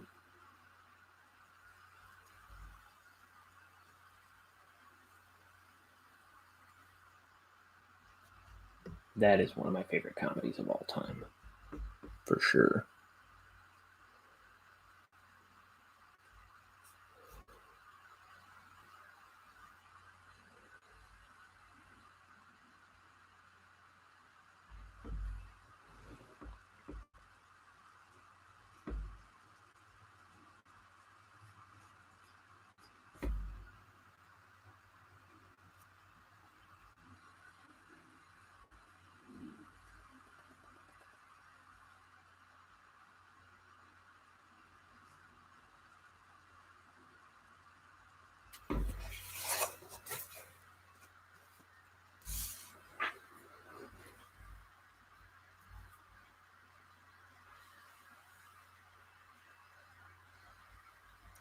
I mean, it's there's a little bit of raunch, I think. So,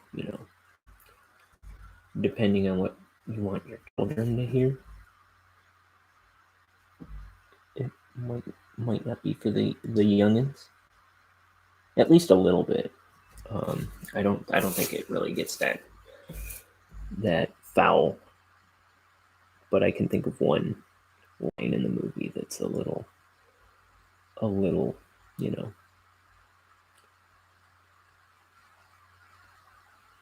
might be a little saucy for the kids.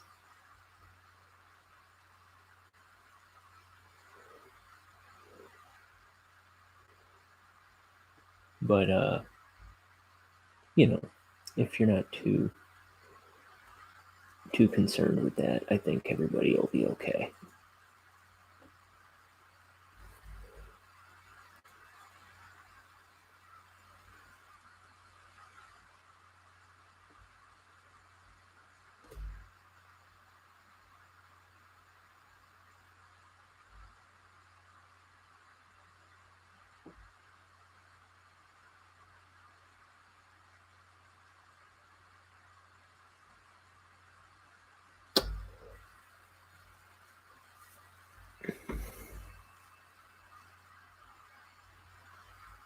I'd say PG-13. I'm pretty sure it's probably PG-13.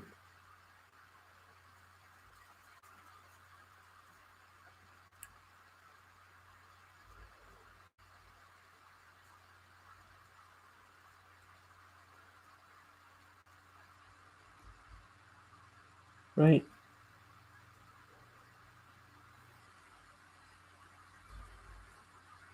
Okay. This star.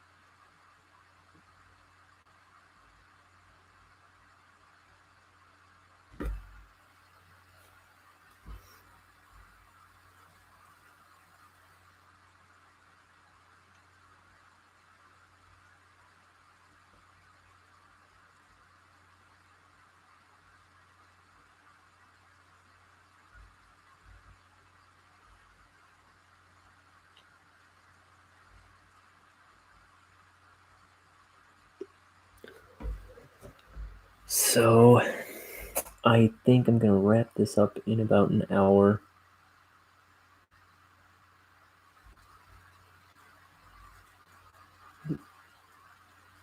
I don't know if I'll be on again today. After that,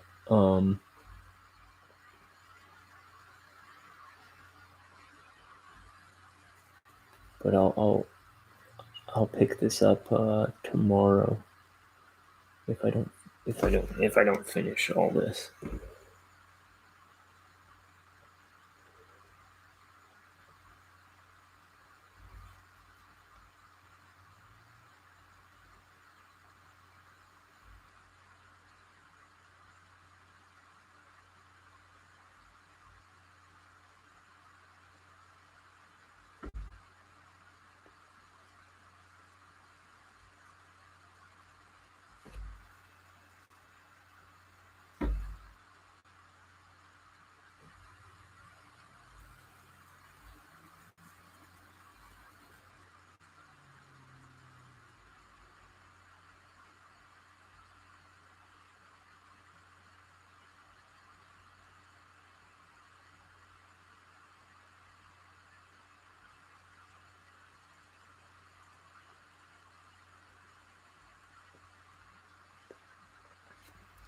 should at least be able to finish this panel in a minute here.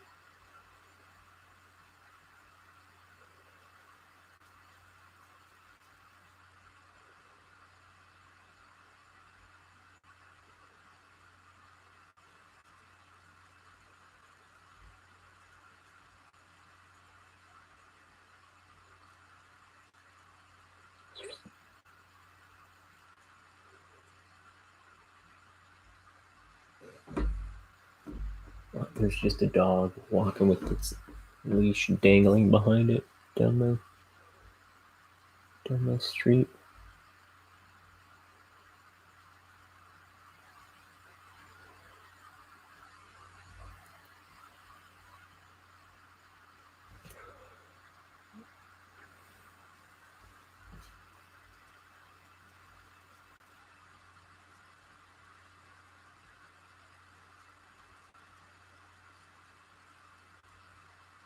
There we go. Note to self: go easy on the asteroid belts in the future.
Dang, I love Norm Macdonald.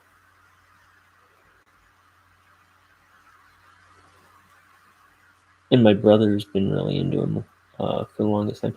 And he has yet to watch, on my recommendation, Screwed.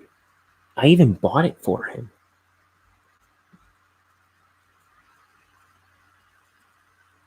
So Liam, get your head out of your butt and watch Screwed. I'm telling you, you'll love it. He's a total Norm Macdonald like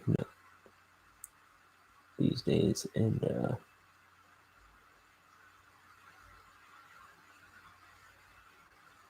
yeah.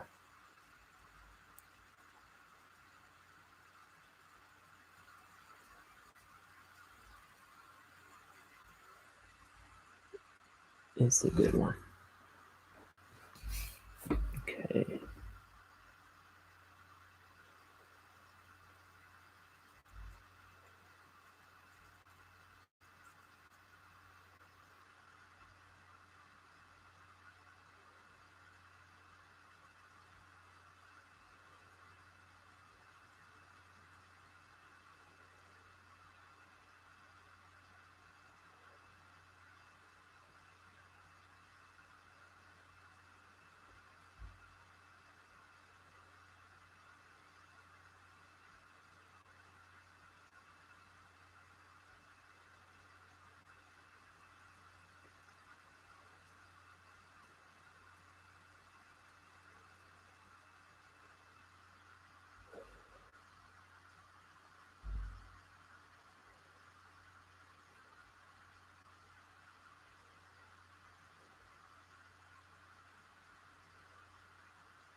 Okay, stream's gone quiet. What do we do about that? I suppose we just address it. Start talking again, right?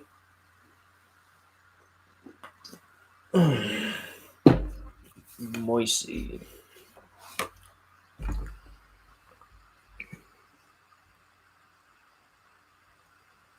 Oh no.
Okay.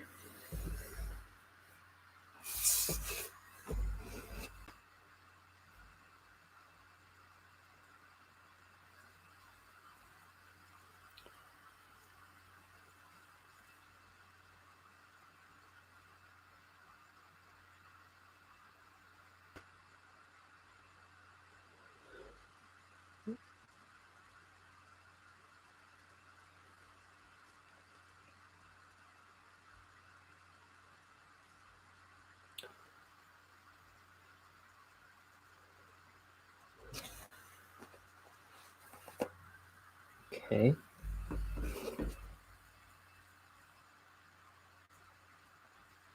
Finding the point. We're drawing the rocks, asteroids, whatever.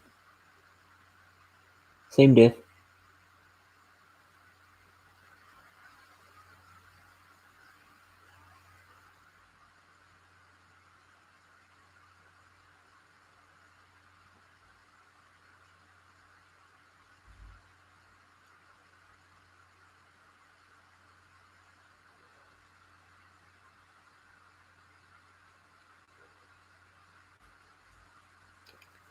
So my point about art earlier, I was talking about Katrina, my sister-in-law, because it's her birthday today. Happy birthday, Katrina. Should you see this? But my point about art was kind of like, even if this is a terrible book, right? It is important that I make it. Even if nobody reads it, even if nobody sees it, it's important for me that it be made. And I'm not saying like I have an obligation to get this message out. No, I'm just saying it's important for me that I do this rather than not do it. That I make art rather than not do it.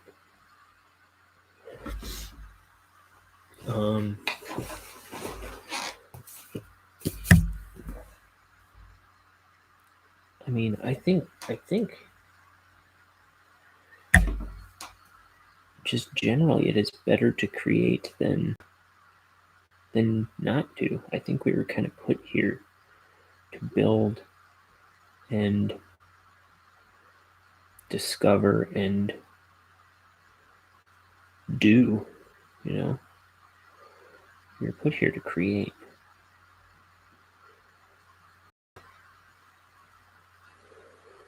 I mean,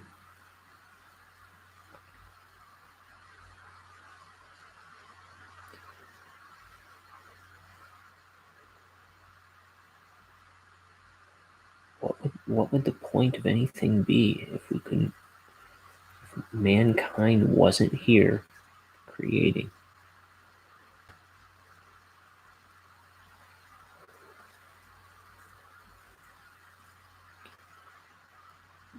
The universe as we know it would be just dead.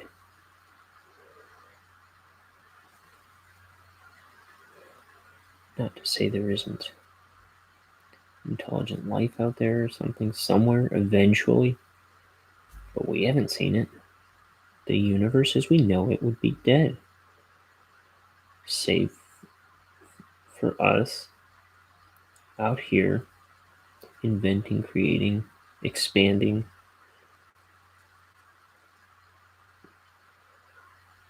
We're like leaving the planet now.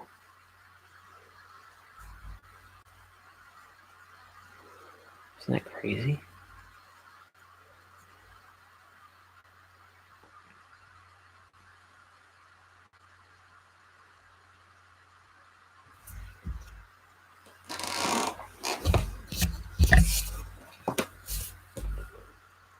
This is going to be us. It's going to be us. Our children will be doing this casually. This will be the new VW minibus.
Okay.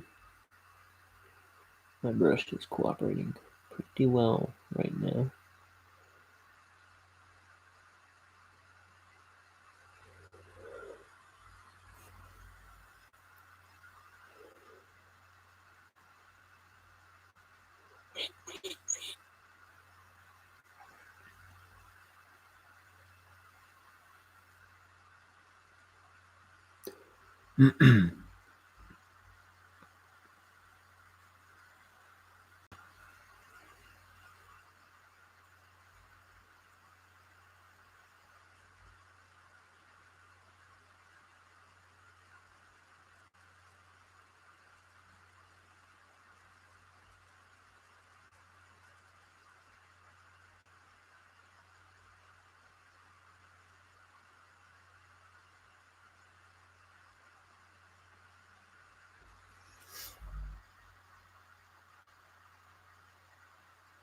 Okay, just a few more details here. Look at all these planets.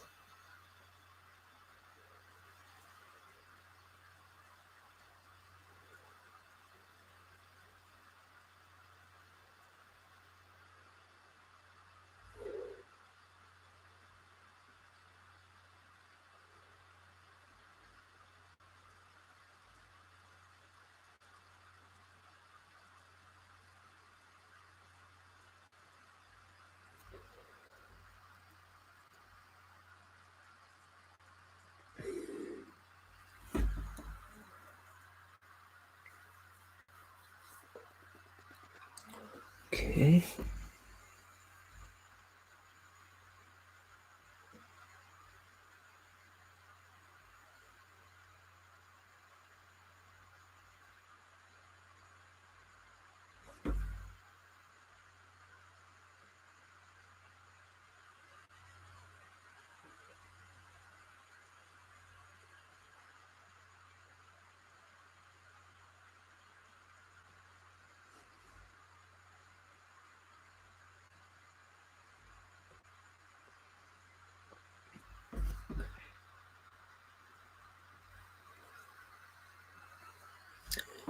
Isn't it like the responsible thing to do with your life is to make sure you use your days well? I'm just your mom. Just trying to convince you to get to work. Chores are good, kids. Well, it's true. And it's definitely true. The devil's, was it? What do you call it? Idle hands are the devil's plaything. It's like, if there's a devil, he probably wants you squandering your life.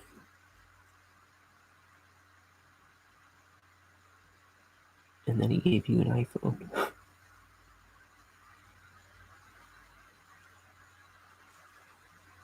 And squander you did.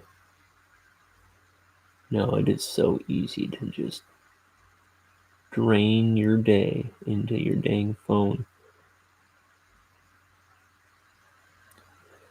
So, watch out for that trap.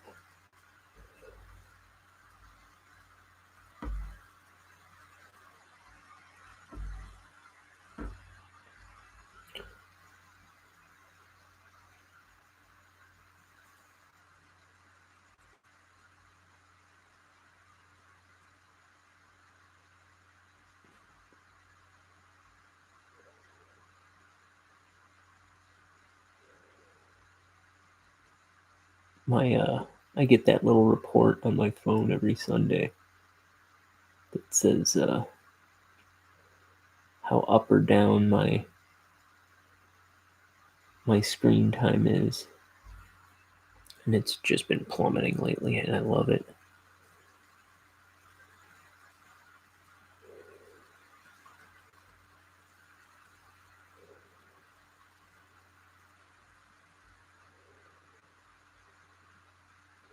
We'll see what it says.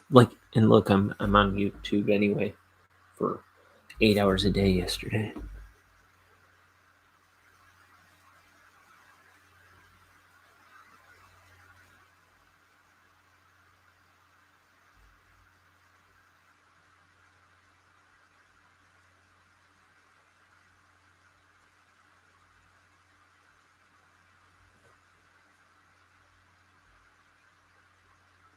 But I'm not like looking at my phone. I'm not really. I'm just recording myself. I'm not looking at the screen all that much. Maybe once in a while to make sure I'm drawing on the screen or something like that. See if anybody's jumping in and asking me something. But same with my phone. Like every once in a while, I'll look something up or just see if anybody's texting me. But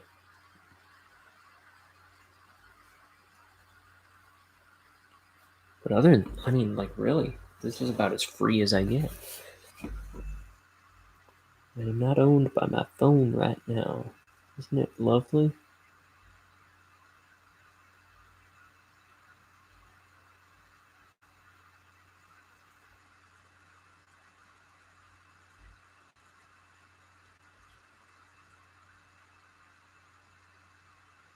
Used to be a time when nobody had a phone in their pocket.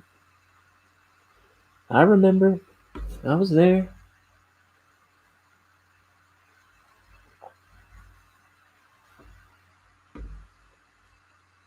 It can be done.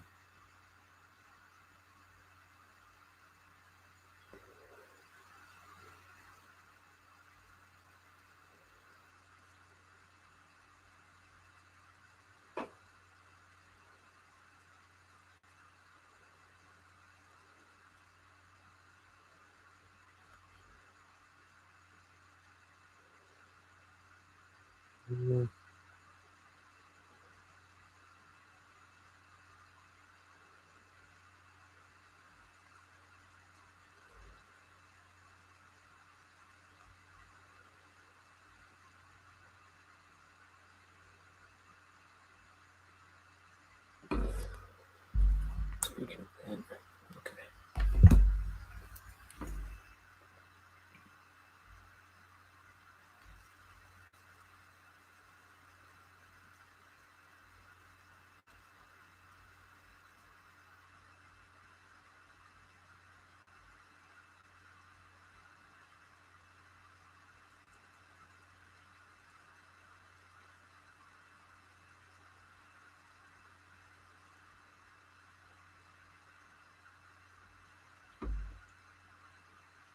Oof.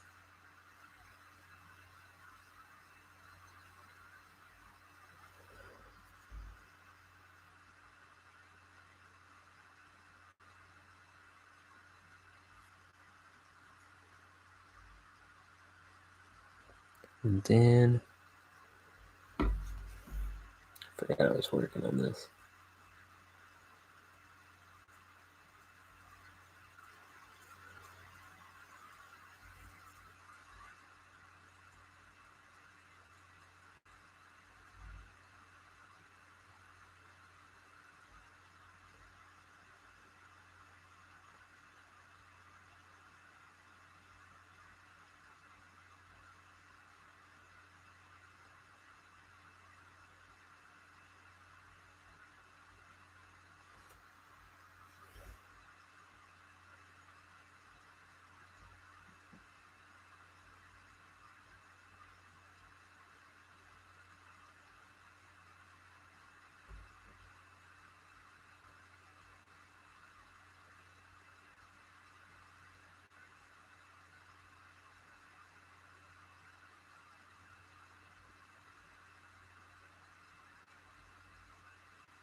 Sorry. I'm just zoning in on the art. But there we go. This panel's pretty much done. I mean,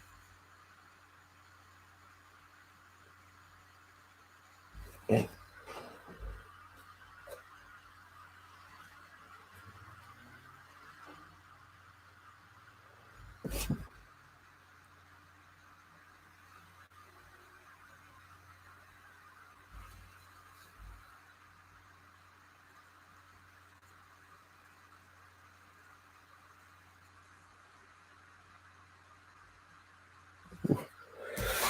Okay, so tidy that up. Oh, one more.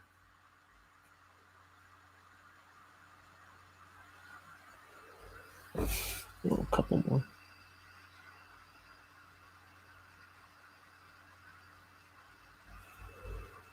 Oh, finding more stuff.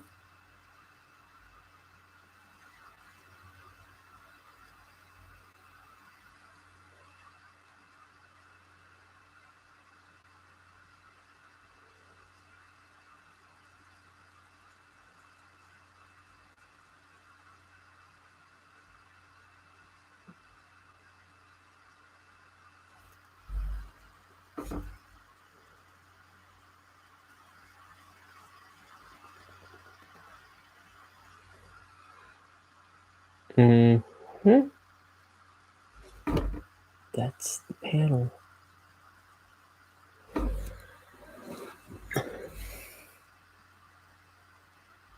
Okay. Now, clean stars up here.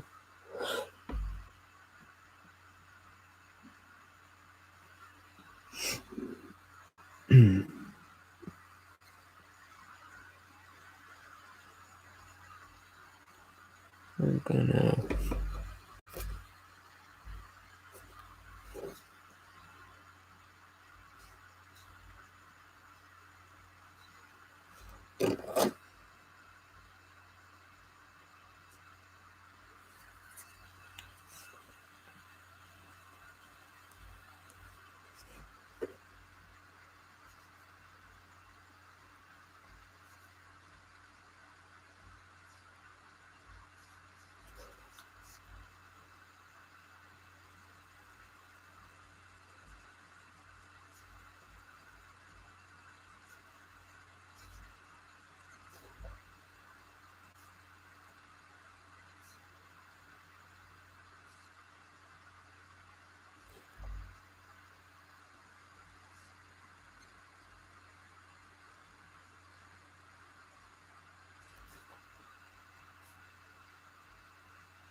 all right. So there's that panel. I'll start the next one.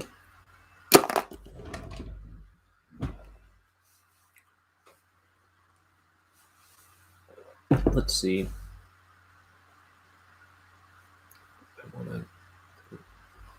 I wanna leave it.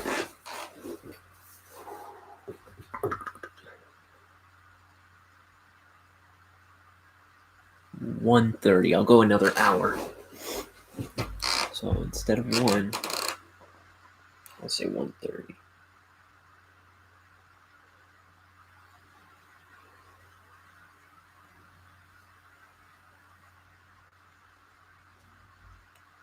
Look, that unboxing I did the other day of Derek Loftman's art books. I just got an email saying shipping has begun. I'm telling you, that's an artist you can rely on. He fulfilled 2 months earlier than he said he was going to, and everything came in great shape. I salvaged that sticker, by the way, the one of his name. I slapped it onto a sketchbook of mine.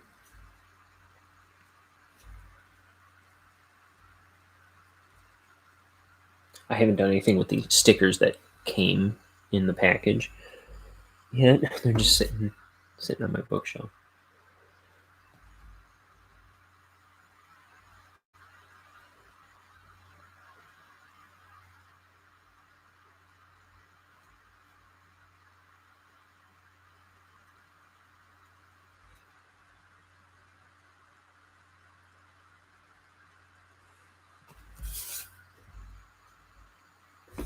Let's do this first.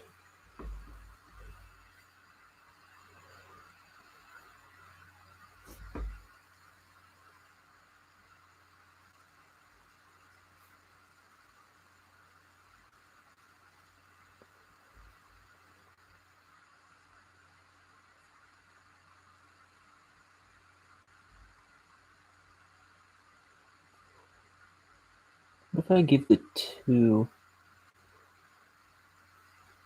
a try? I don't want to leave this one sitting out.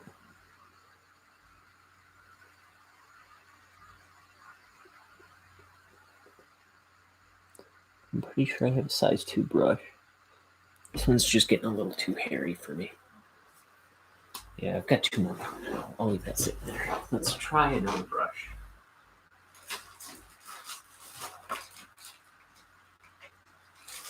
Okay, we got, here's size 0. No, I think that's going to be too small for my liking. Here's size 2. So we're going to give it a whirl. Switching brushes.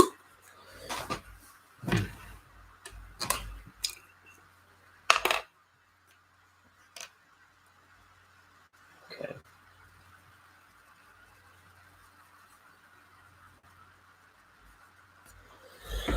What's the point in having them if you ain't going to use them?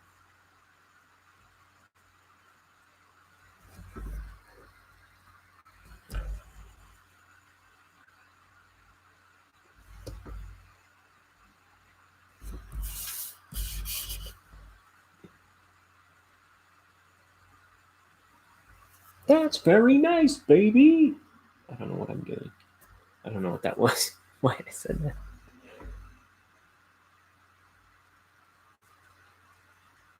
Sounds like I'm quoting something, but I think I'm mashing two different things up, and what those two things are, I don't know. That's very nice, baby.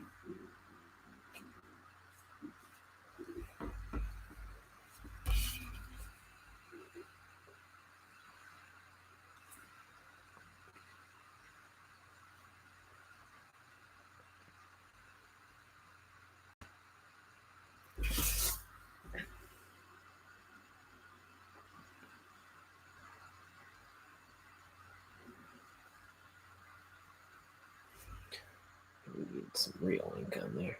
Okay.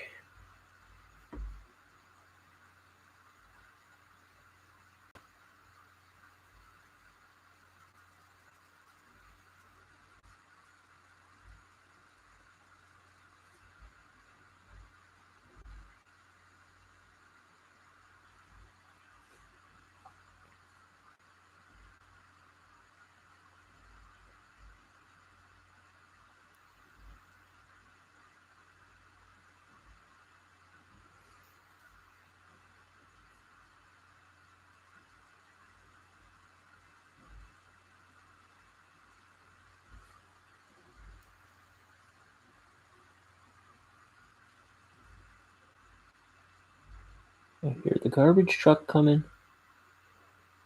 It must be Thursday. Usually I don't have Thursday mornings off. Free. But I do today. It's weird. Let's throw a drop shadow right there. Maybe a little one here.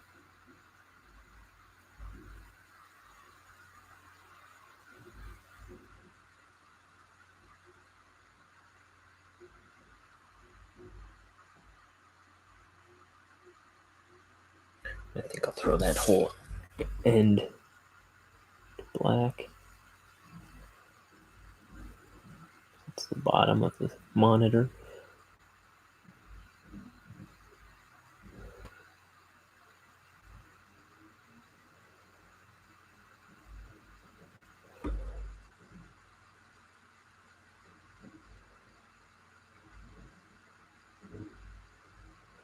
Darn it.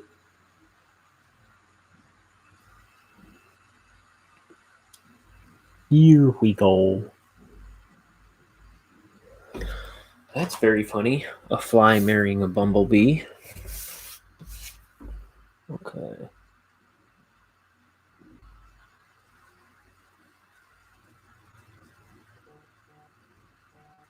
What's this? Scam likely. Oh, I assure you it's a scam. Nobody calls anyone anymore.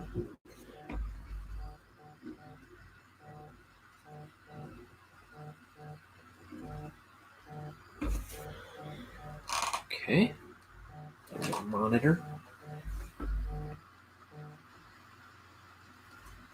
Let's start on old Denton Crux. Young Denton Crux. Head full of hair.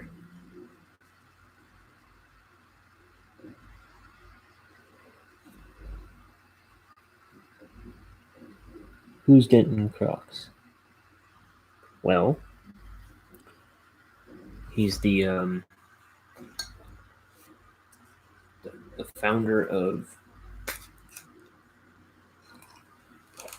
Cruxworks Poison Factory.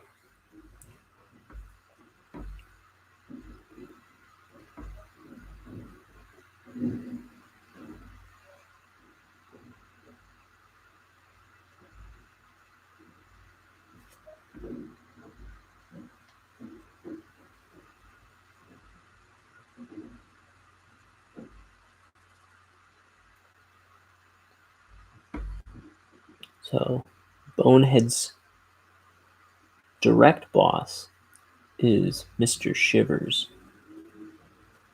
He's a guy that wears a smiley face mask all the time. And then Mr. Shivers' boss is this guy, Denton Crux. Although this is him when he was still a young scientist. Here he is, traveling through space, trying to procure an ingredient to something he's trying to create.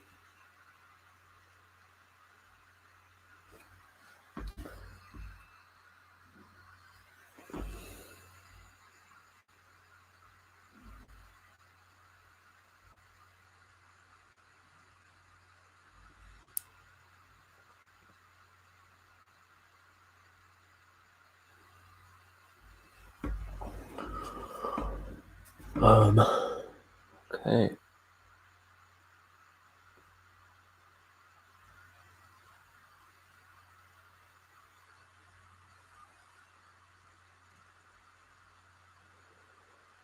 So why do this in a brush when I could just do it in pen? Because I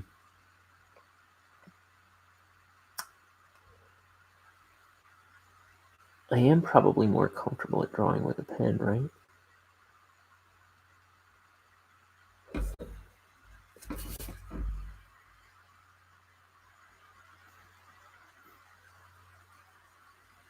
I think the answer is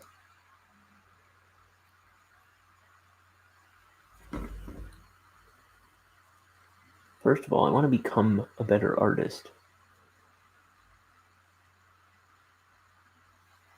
And I like holding myself to high standards.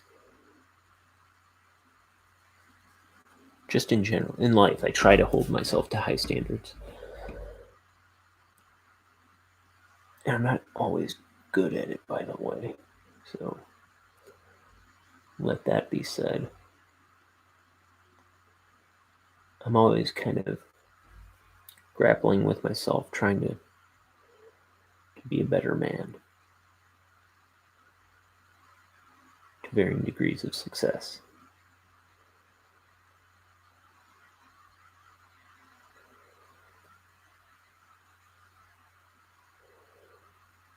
But that extends into my art. I'm trying to be a better artist. I want to be able to have better control over tools. I want to, practice the discipline of learning new tools. And you don't become a master by not, like, I'll never learn an ink and brush if I don't make myself work with ink and brush, right?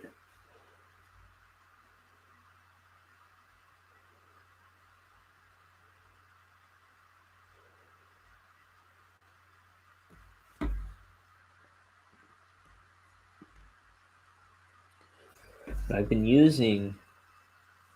doing ink and brush on and off for about 3 years now. Maybe closer to 4. It's like a lot of things for me I started was like right about the time I turned 30. I felt like I wasted my whole 20s. Because they went by so fast. And suddenly there was kind of an urgency in me. Like, I gotta get stuff done. I gotta be a better artist. I gotta this, I gotta that. That's kind of when I started taking things a little more seriously.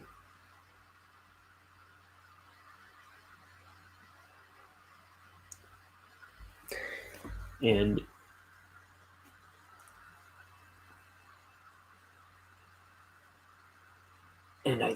that's kind of what I want to impart to other people kind of on this YouTube channel is kind of the idea. It's like, be responsible for your life. Take your time seriously. Because we only get, what, 6, 7, 8, 9 decades? If we're lucky. One of my grandparents died in his 40s. One of my grandparents died in her 60s.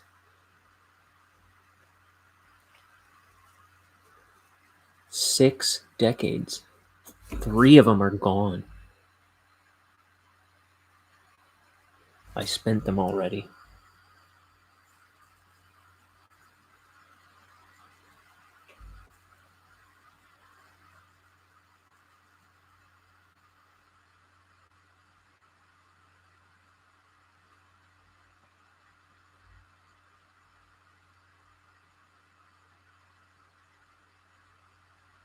I'm not saying I only get 6, but it's a possibility.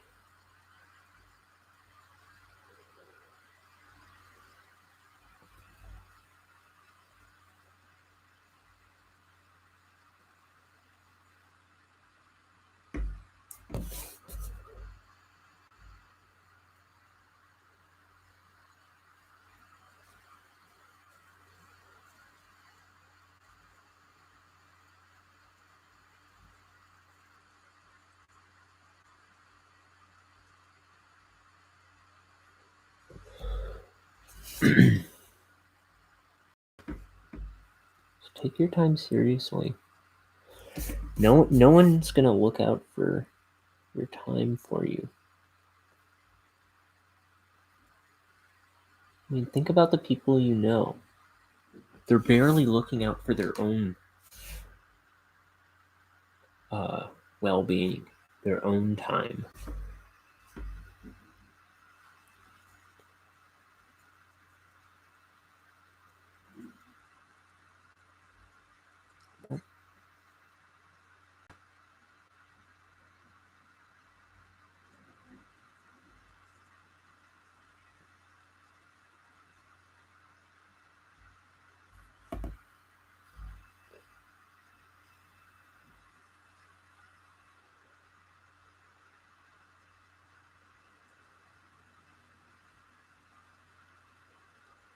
I'm not saying I don't waste my time all the dang time, because I totally do.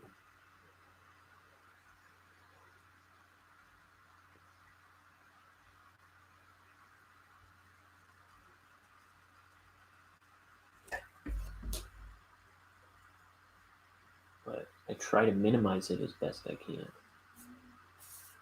Time wasted.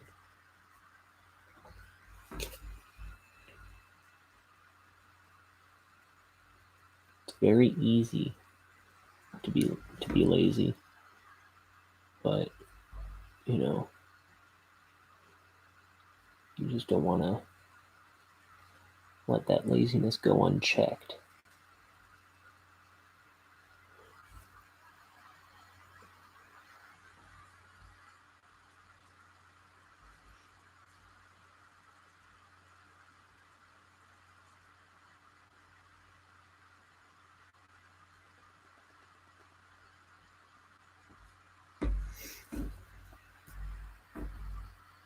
Time is it? 1 o'clock, about another half hour.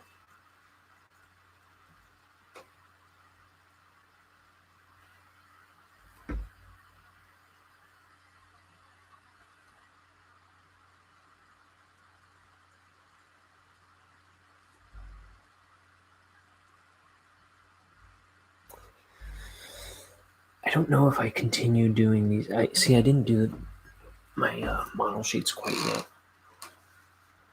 I don't know if I want to do that underarm thing on him.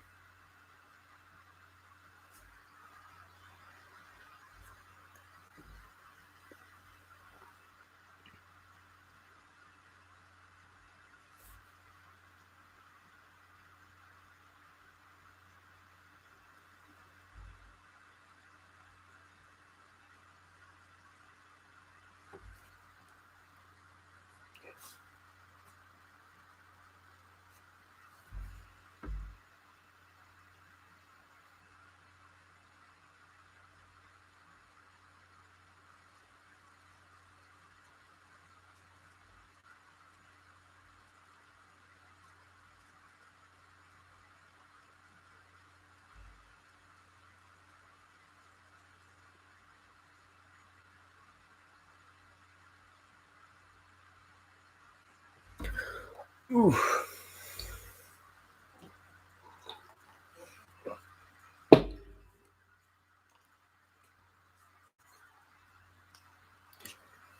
It might help if I had my script in front of me.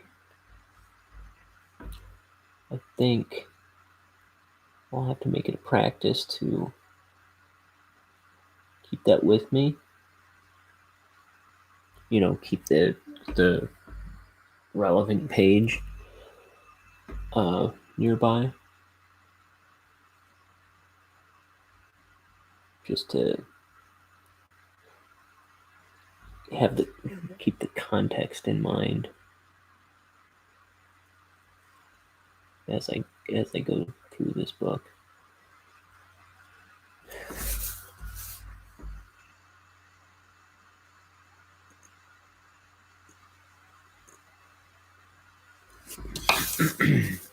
Okay, then he's got these neck bones.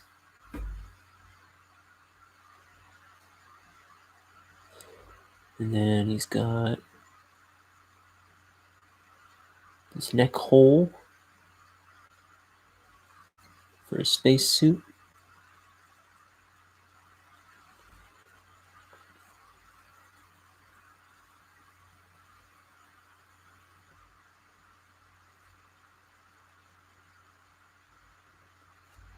There you go. Bumping my head against the camera as usual. Where am I?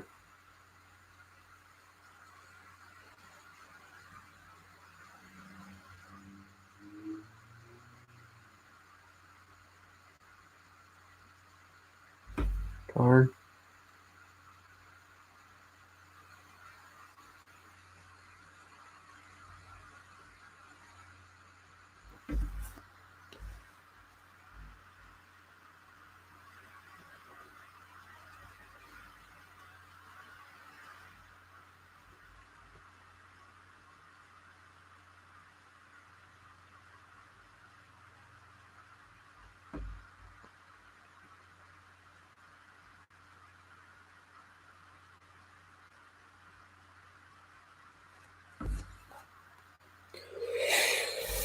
Whew.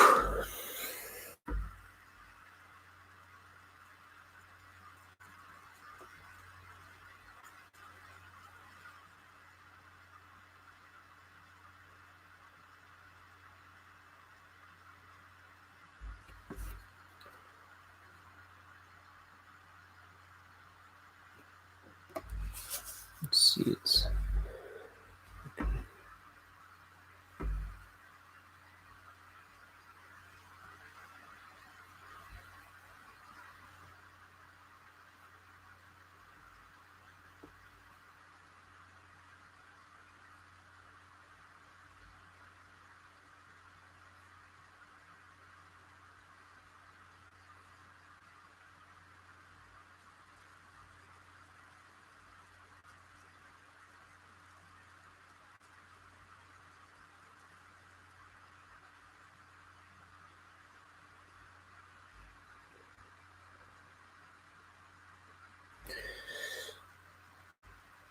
So his thumb's going around his back here.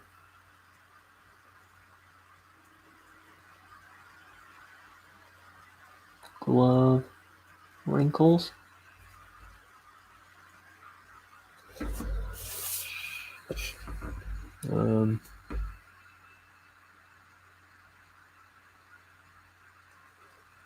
kind of power bar on his glove.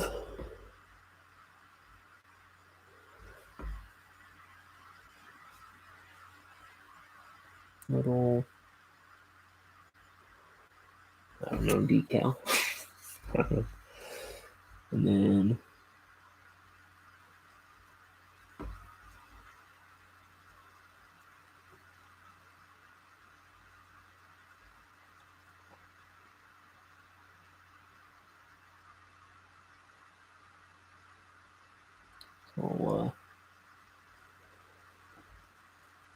waist part of the suit. How is it? Like waist? W-A-I-S-T? Or is it W-A-S-T-E? Because you know what astronauts do in those suits, don't you?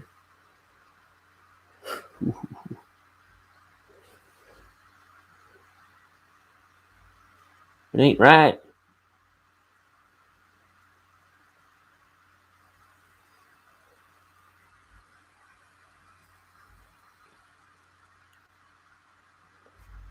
Throw a little drop shadow underneath this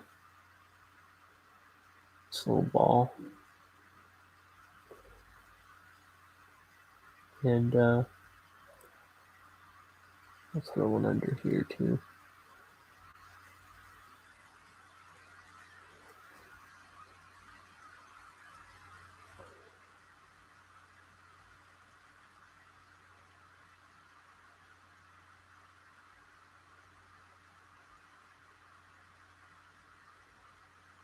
Come on, sucker. Lines, lines everywhere, lines. Stealing my family, breaking my mind. Draw this. No, draw that. Just draw some lines.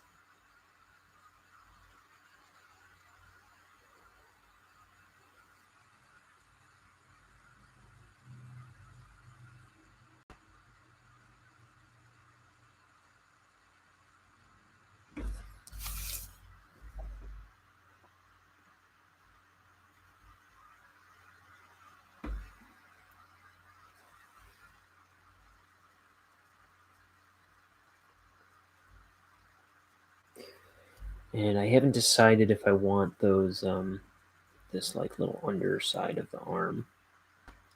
I'll have to look at the coming pages, because I know I don't keep it up, and I don't know if there's a reason for it. I don't remember.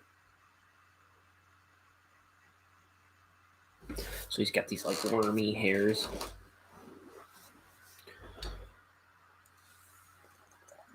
Mm-hmm.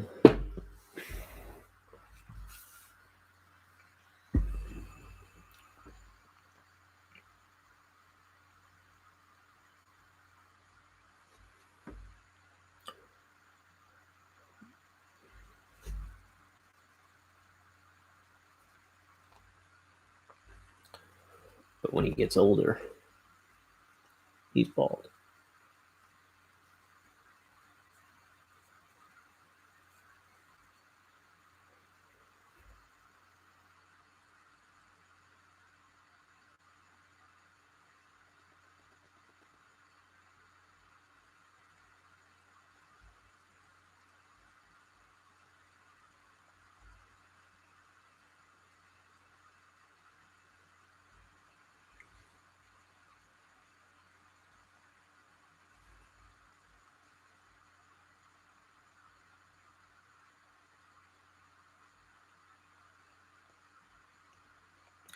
Here's the empty passenger seat over here.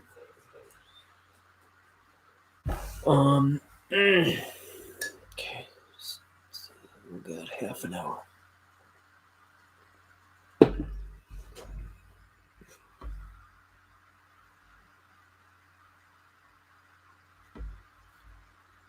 Yeah, so this is this part of the ship. Dang.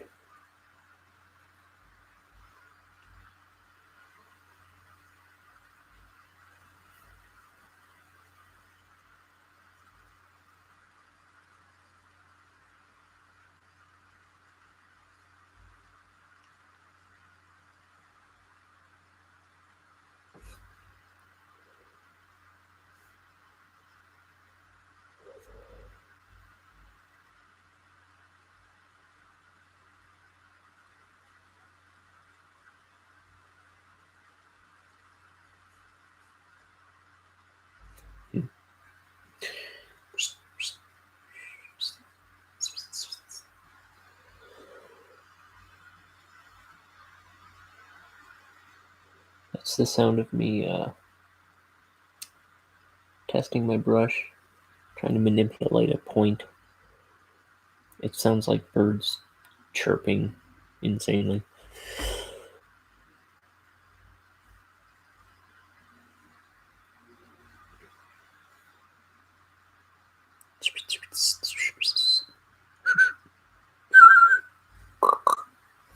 Okay. I'm gonna draw these lines, but then I don't know where I want to throw all this. Like, I'm probably gonna throw some blacks in. I just don't know where yet. Okay, so here's the front console. Like the dashboard. We got some buttons here.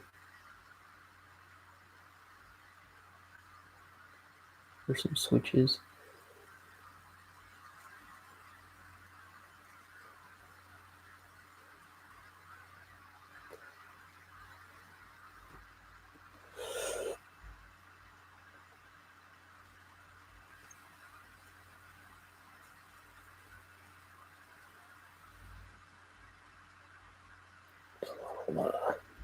Meter or something.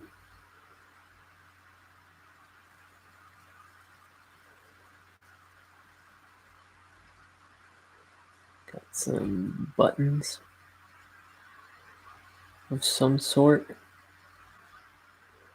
give them a drop shadow.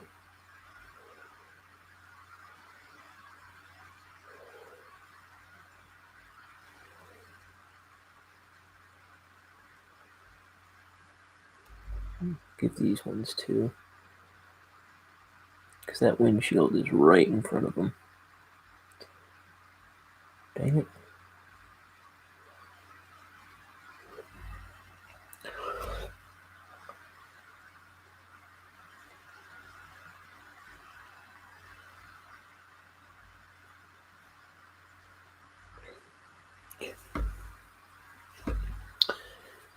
Here's the passenger chair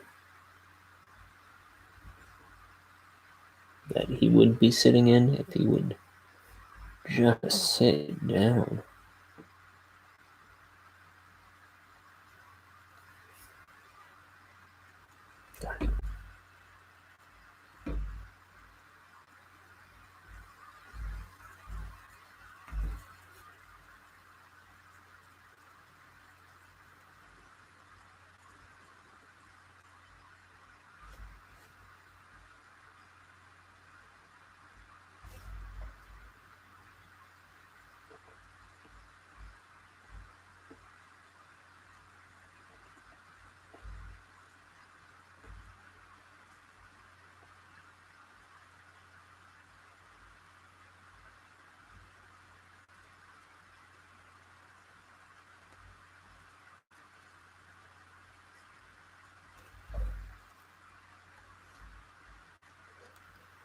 Okay, and then I'm going to tilt this differently. Oh, I think I know why it goes up. should probably be more up, right? See this.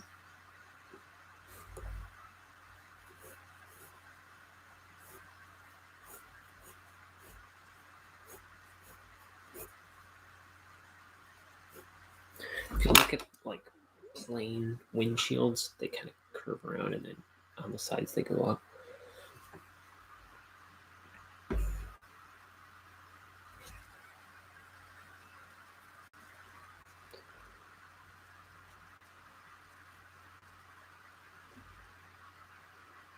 Just want it a little more deliberate than that. Okay.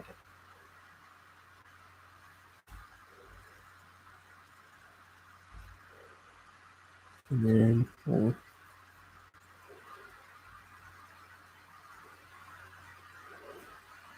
got like a part of the frame of the ship.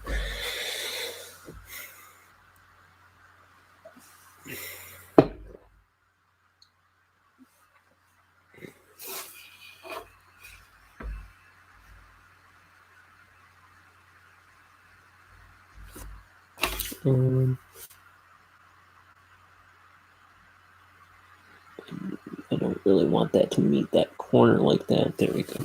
I'll get a little offset.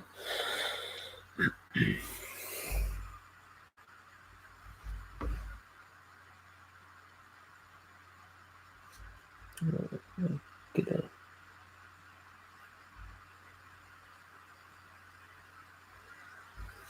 hint of that line in there in his helmet. Damn, I was hitting the dang camera with my face.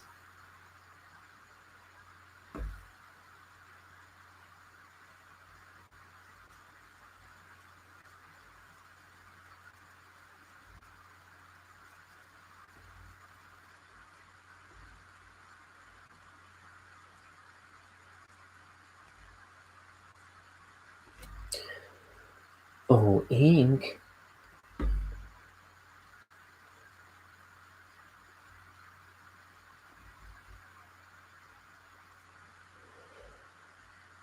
Okay. And then we draw some lines.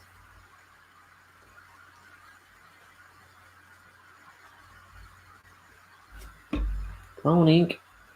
I need you to last me. Can't have you fizzling out in the middle of the line.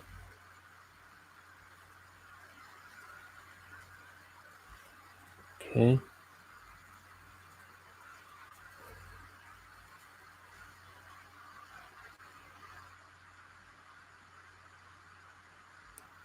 Ooh, that's okay. That's going to shadow. It won't take much to fix that.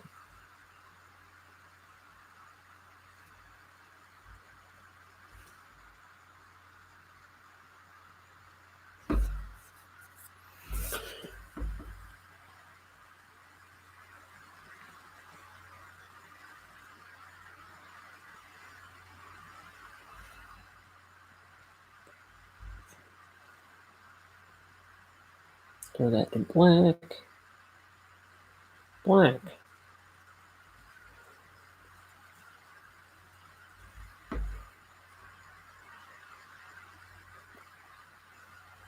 Okay.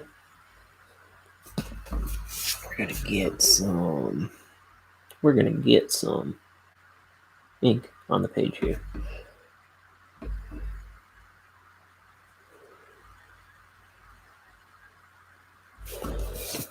Uh,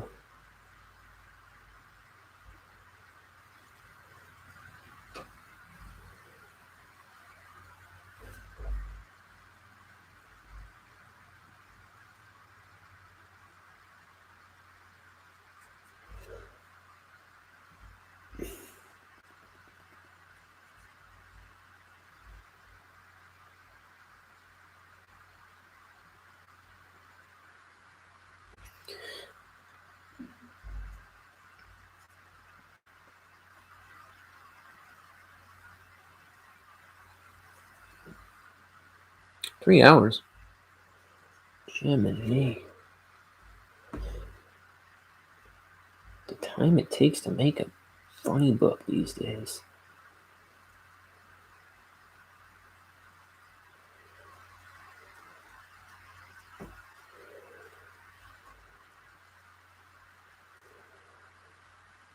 Okay.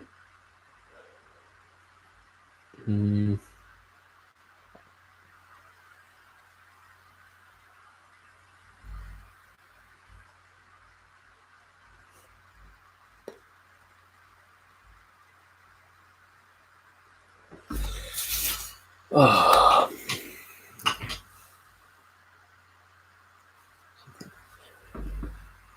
I think I'll be able to finish this panel before I sign off.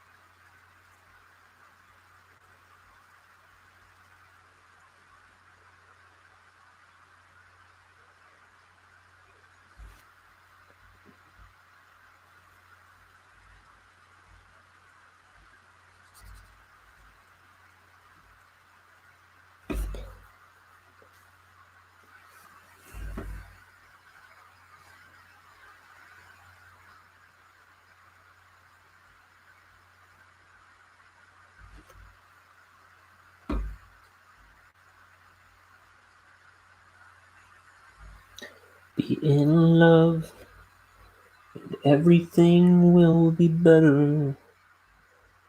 Be in love, and everything will be better when the gladness fills the air.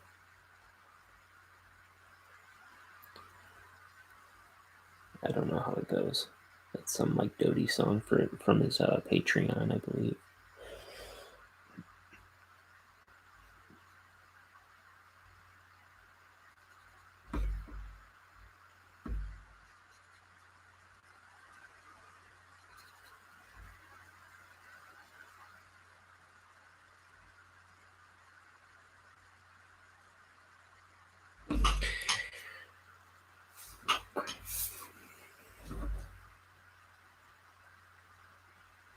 Darn.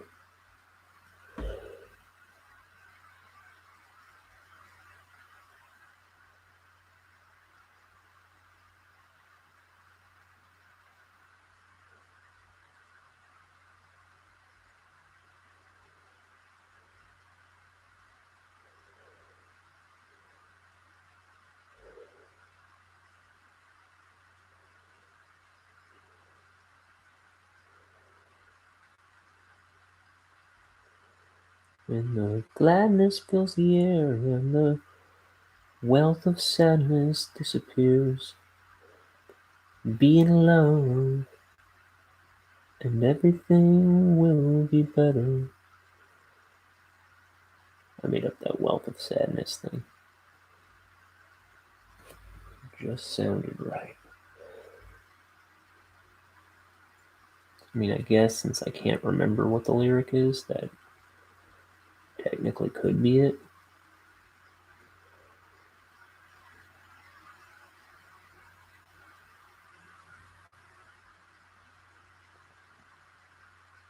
But I doubt it.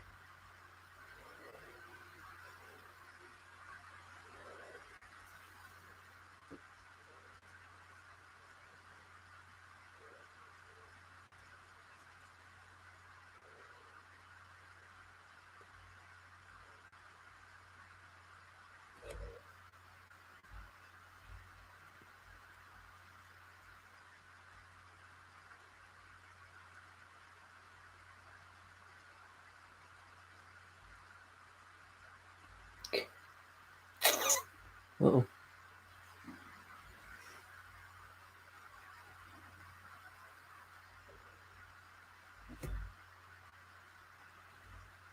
Okay.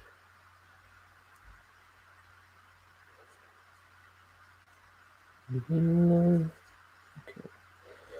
not gonna just sing here. Got about 10 minutes to finish this panel. And And I will finish this page tomorrow because I want to do it on screen. I'll probably tonight when I'm back here, I'll probably just panel a bunch of pages. And there's some other prep work I got to do for some of them, so I'll take care of that. And then I'll just that way I can ink the rest of this tomorrow on camera, but still work tonight for a little bit without being on stream. Because when I'm back here, it'll be too late for a stream. It'd be silly. So, yeah, I'll keep working tonight. I think. We'll see.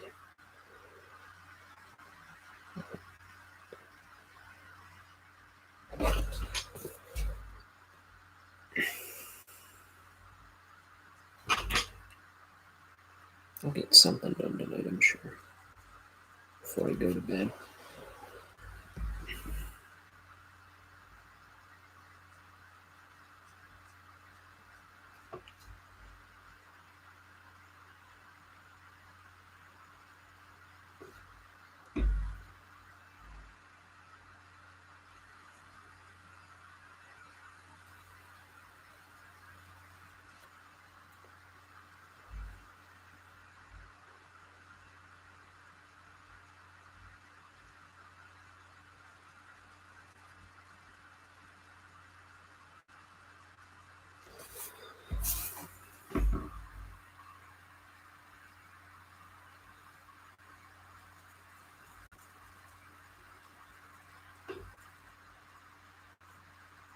There's a couple of things I gotta hit with the whiteout.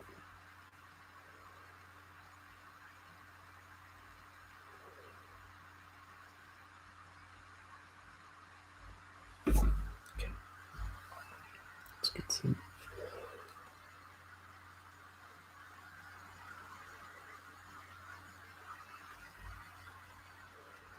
So do I want to do, you know what? This whole thing? Well, I just do that.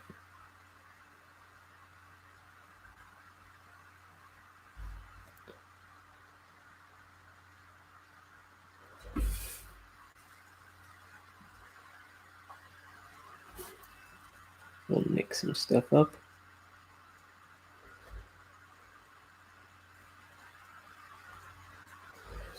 Oh, we gotta get his back in here. Put your back into it. Oh, I'll put his back into it.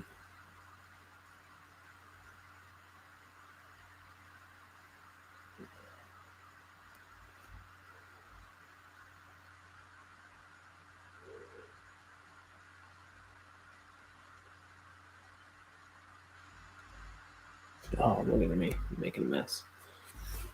Okay.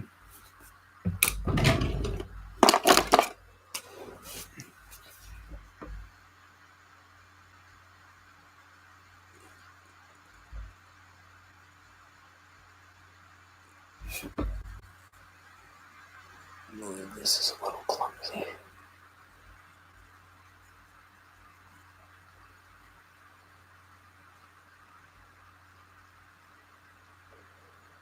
And then I wanted to, oh, so that was cleaned already. I was worried about that little blotch.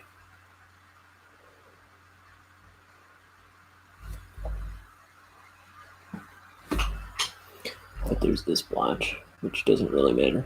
I'm not too worried about that. Okay. I'm gonna call this, well, let's throw some stars, and then I'm gonna call this a day.